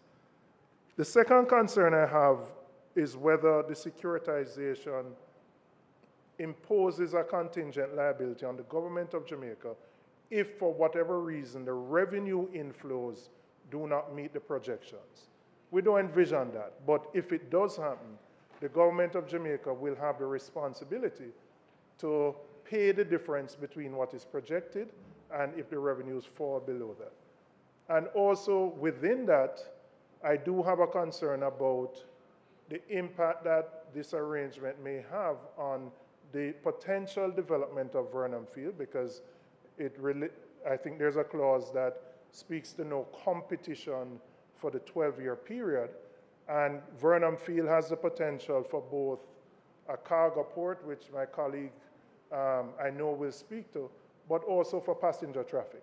So does that mean that, in essence, we are going to have to hold any potential development of future airspace or air traffic, which can be seen as competition to Norman Manley during this period of time? I want to ask a couple of questions specifically. The underperformance in the capital budget, 9 billion you said was related to contingency. So it means that there was no real project that was deferred from that under expenditure. I'm asking if there was. Okay, so there was none. Secondly, in terms of the allocation for Spark, is the 40 billion for Spark projected to come in totality from the monies that you are raising through the securitization, or are there other provisions for that? Third, in relation to the Williamsfield toll, which has not been implemented as yet, does the government cover the cost to the toll operator for the expense until the toll operator actually implements the toll, and what cost is that if the government is covering that? Those are my questions, Mr. Speaker.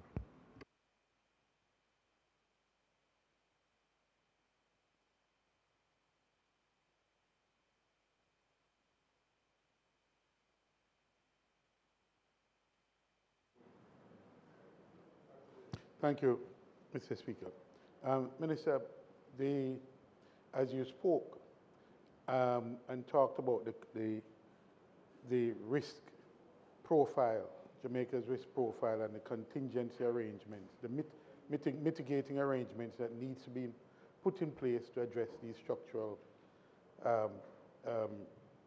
risks, I made a comment that among the areas we have to do much more work on is our data and the historic data that we place, I believe, undue reliance on as at this time. I think it poses real risks to our planning and to the forecasting and projections that we make.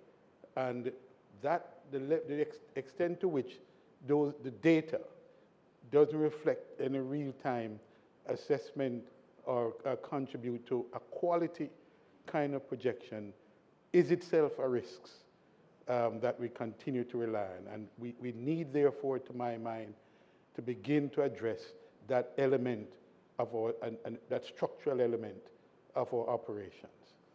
Having said that, I want to comment on the securitization. As my colleague mentioned, it is not the first that this has been done, but we recognize that when it happens, we're really putting at risk or to deprive the particular institution or agency of the future revenue. The growth plans, though, are my concern, and he touched on one area of concern to me, that the Vernon Field project, which we believe on this side, and has long supported, argued for, that this is part of our growth contribution, and that needs to be addressed, and addressed, I believe, more urgently, because the risk to which you speak also addresses the need for us to make timely investments so that we can address or to mitigate some of those risks going forward. So it's not just a static situation of debt and addressing the debt profile, but how do we address and make the timely investment to move the growth projections going forward. And I think my concern on the securitization with respect to this particular agency and its responsibility in respect of Vernon Field represents to me a risk, a further increase in risk to our growth profile, and I believe we have to be cognizant of the limitations that we have placed on it, including that about competition either in cargo or passenger or both that we have placed, as I understand it, on in this particular transaction. And you may want to speak to it just to clarify what, if any, further restriction has been placed on that development. Thank you. Thank you, Mr. Speaker, and thanks to both members for their comments, questions, and contributions.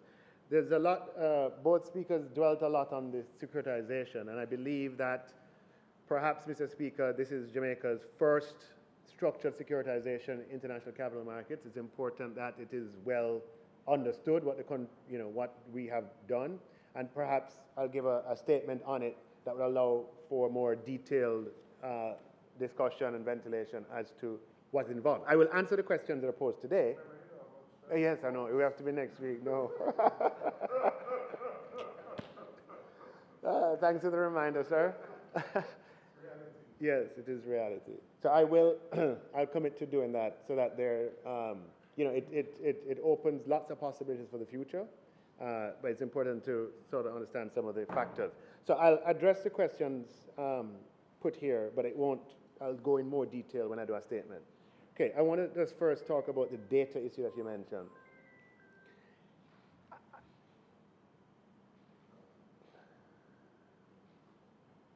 At the end of the day, data comes from hard work in public servants. And I would want to speak about it in a much more careful way than that, member, in the sense that the members of the public service responsible for putting these projections together are very good at what they do, and they have essentially guided Jamaica's economic planning over a long period of time. They won't get it right every time, but they have been very good over a long period of time. Okay, I think it's a little unfair to attribute this growth shock to them. I mean, after all, right? The growth shock is on account of things that are outside of our control.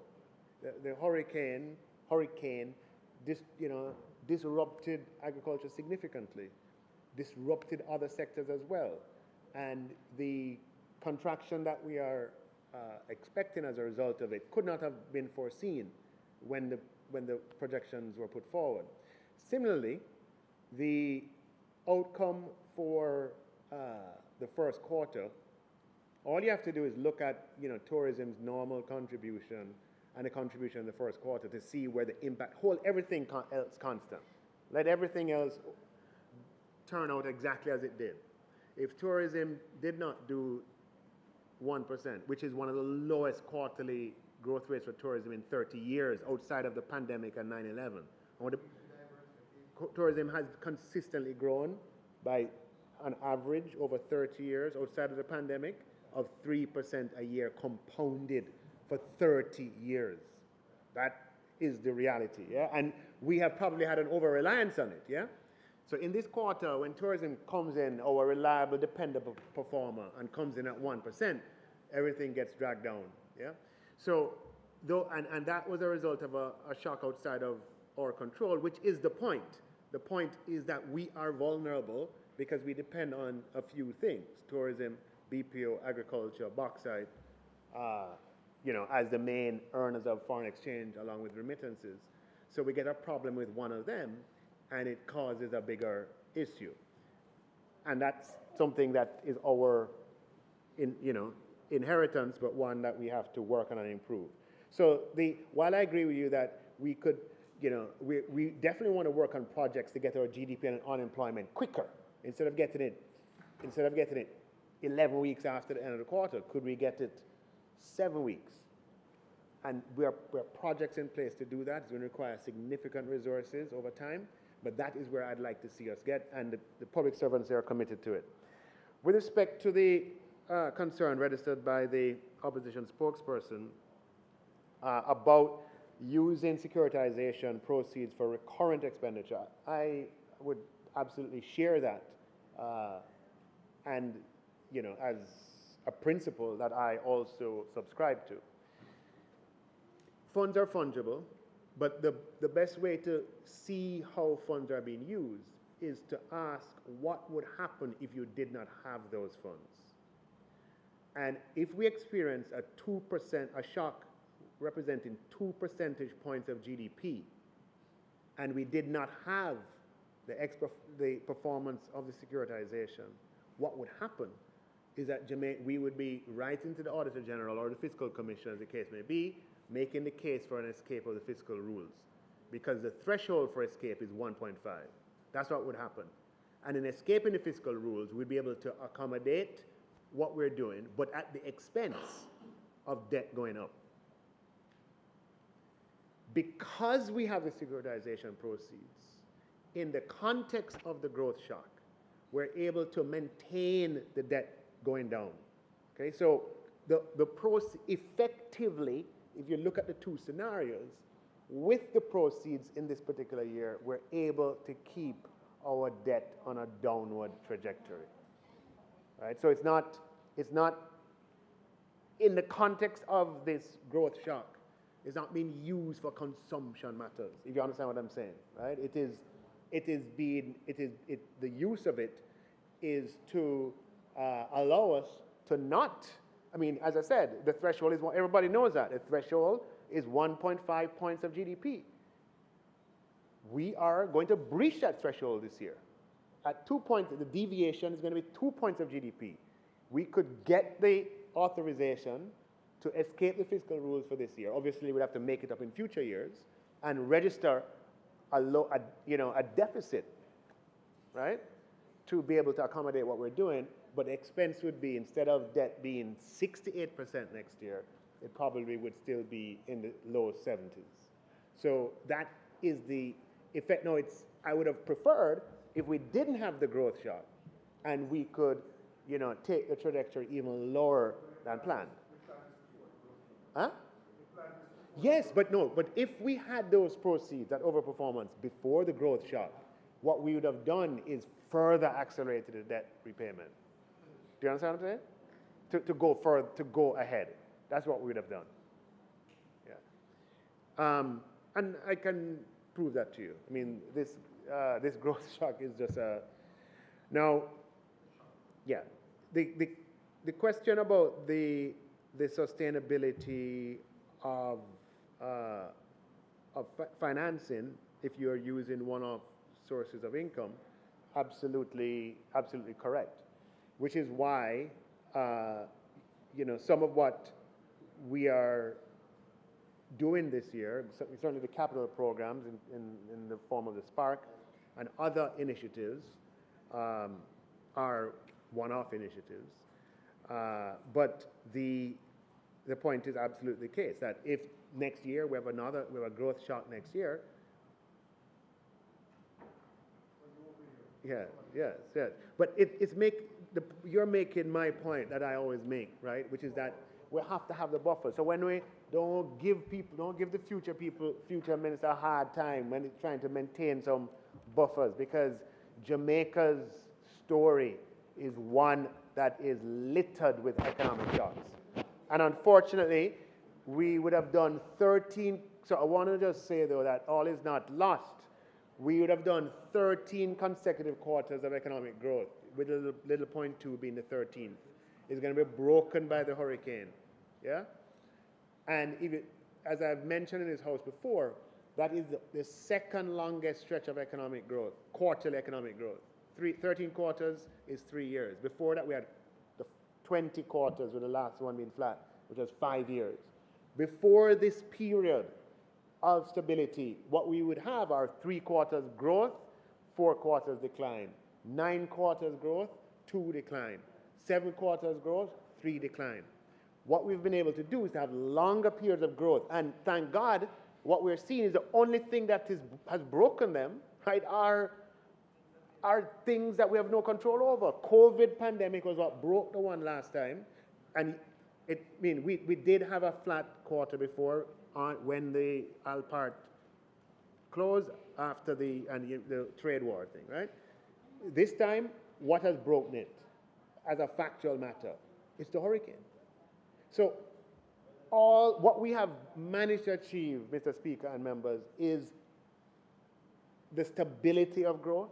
What we have not been able to do, though, is to elevate the quantum of growth. But given where we're coming from, improving the stability of growth is a major, major collective achievement, and one that we must continue to push forward, even as we go to increase the quantum. Now, it should be clear that increasing the quantum is a property of what we're doing. This whole period that we've had, where we are stabilizing the economy, comes at an expense. Something gives, right? We have given up the opportunity for shorter duration of higher growth. You understand what I'm saying? So in the past, if you go back and look at our quarterly growth in the 90s and early 2000s, what you'll see is that you'd have quarters where we are higher than the quarters that we're doing here in a steady state, but it wouldn't last. It wouldn't last. So we're going to get to the point. We're going to get to the point very, very soon. March 25, we'll be at 68%. We're going to get to the point where we're going to be at 60, and very quickly. And there's going to be new opportunity available for us to maintain stability, but go after higher quantum. Yeah. So on the contingent liability question of the securitization, again, I'll give a presentation that will provide the details. The securitization transaction, we have sold to an SPV, essentially, or transferred the right to 53.22% of the airport revenues.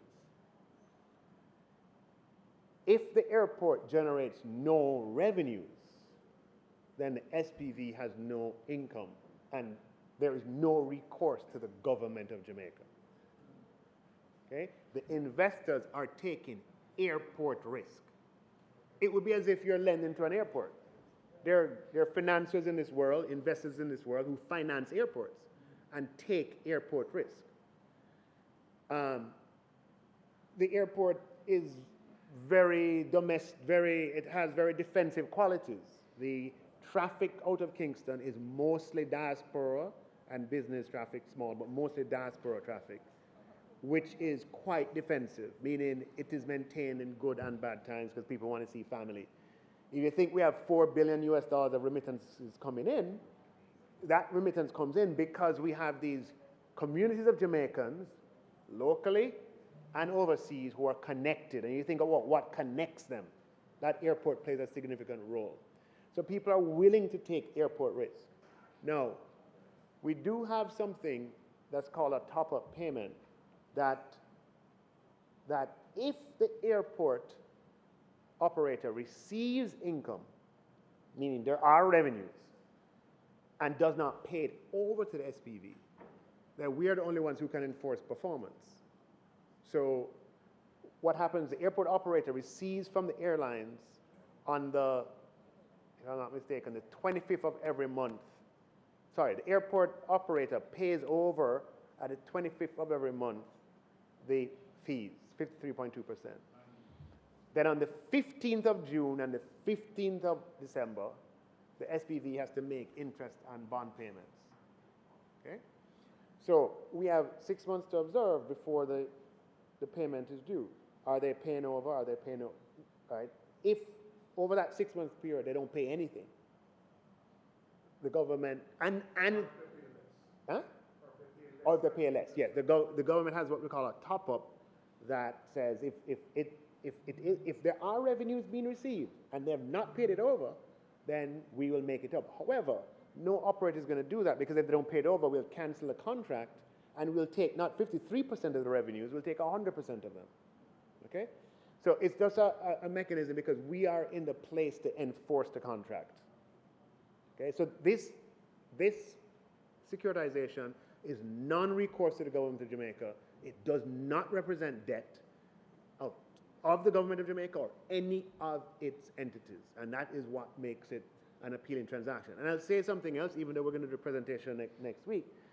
Recall that the intention always was to, this is an asset that we sold by way of PPP. The intention always was to get money up front.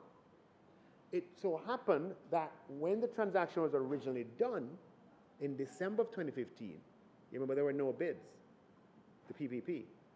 And there were no bids in December 2015 because when we came in, one of the things we were told was, don't touch that. If you touch that, you're going to embarrass like the last set of people, because nobody going to bid. We heard people out, and we engaged the IFC to go around and talk to all the investors who took documents, who examined the documents, who intended to bid, and 4 o'clock p.m., December 31st, 2015, they did not bid. And we asked them why. And their response, I have the report on my computer, the number one reason was that the bid documents required an upfront payment plus a percentage of revenues, which they found that given the asymmetry of information, making that upfront payment to come and take over the Kingston Airport was a turn-off, and so 0 people bid. So what we did was to take the advice of IFC to not require an upfront payment and to just do the percentage of revenues, knowing that we could securitize it afterwards. So with the percentage of revenues, what happens is that you're on the same side as the investor. If the revenues are good, government gets money. If the revenues are not good, government doesn't get money, and it reduces their risk to enter. When we just made that simple change, 13 investors bid in the PPP in 2019. But then 2020, and so our intention was to securitize, right? But 2020 came, COVID, we couldn't do it immediately. So the transaction represented just the second phase of a single transaction, but if we tried to do it at once, it would not have worked. Yeah? The question about Vernon Field, and again, I will even though some of it will be repetitive because I've answered your questions here, I will do the presentation nonetheless next week. The potential development of Vernon Field, that's already priced in, because in the PPP concession, one of the conditions in the concession is nobody's going to come and invest in an airport and put 200 million US to expand the runway if tomorrow morning you're going to have a passenger airport at Vernon Field. I mean, it's not going to happen. So what the concession arrangement allows for is for Vernon Field to be developed as, you know, if the numbers and everything is right. If you want to do a cargo, no problem. But under the concession arrangement from 2019, if the government of Jamaica implements an airport that affects traffic to Norman Manley, then we have to talk. And that's the only way we could get investors in, right? And both, I believe, both Ian Fleming and Sangsters are excluded from that, meaning if all of a sudden, for some reason, people start flocking over there, that is not covered under the concession arrangement. So the securitization simply reflected what was already in the 2019 concession arrangement. There's no additional, nothing additional. The question about whether or not the 40 billion for Spark is from the securitization, the amount for this year is from the securitization, and the amount, well, monies are fungible. I don't want to, but let me put it this way: you can't carry funds over from one budget year to another. So if you have a revenue coming in this year, you can't, like, next year has to earn its own revenue. Understood? So next year's expenditure has to be funded by next year's revenues, which is why the debt repayment. Yes. On the question of Williams Field toll, so you remember how that works is that the government owns that section of the road, and the government has exercised its right to say, look, we're not going to put a toll on it. The government is going to transfer a section of the toll to the operator in exchange for consideration. And when that transaction is finalized, then you can have, but it's not as if we are paying any private operator to keep anything. It's just that we own the toll as it is now. We own the road as it is now. I can't speak to how advanced discussions are, but that is how it would be done. I think that answers the questions, Mr. Speaker. Thank you very much. Oh, all right. May I ask that the motion, no, Mr. Speaker, be it resolved, I want to move that be it resolved that the first supplementary estimates of expenditure for the financial year ending 2024-2025, which was laid on the table of the House on the 8th day of October 2024, be referred to the Public Administration and Appropriations Committee of the House of Representatives for consideration and report. And Mr. Speaker, the PAAC chairman has informed me that the PAAC will meet tomorrow, Wednesday, October 9th at 10 a.m. in this house. The request for the motion to be accepted. Those in favor? Those against? The ayes have it. House Leader. Thank you, Mr. Chairman. Mr. Speaker, in extension of the statement made by the Minister of Finance with regards to the referral of the supplementary estimates to the PAAC, I'm to advise this Honorable House that the Standing Finance Committee of the House will meet at 1 p.m. on Tuesday the 15th in order to receive the report and then to enable the measure to be taken at the sitting, which commences at 2 p.m. on Tuesday. May it please you, Mr. Speaker. Mr. Speaker, it is not intended to do any further business today. I therefore move that the House be adjourned until Tuesday, October 15th at 2 p.m. at the George William Gordon House. The motion for adjournment is on the floor until the 15th of October. Those in favor? Those against, the ayes have it. This House now stands adjourned.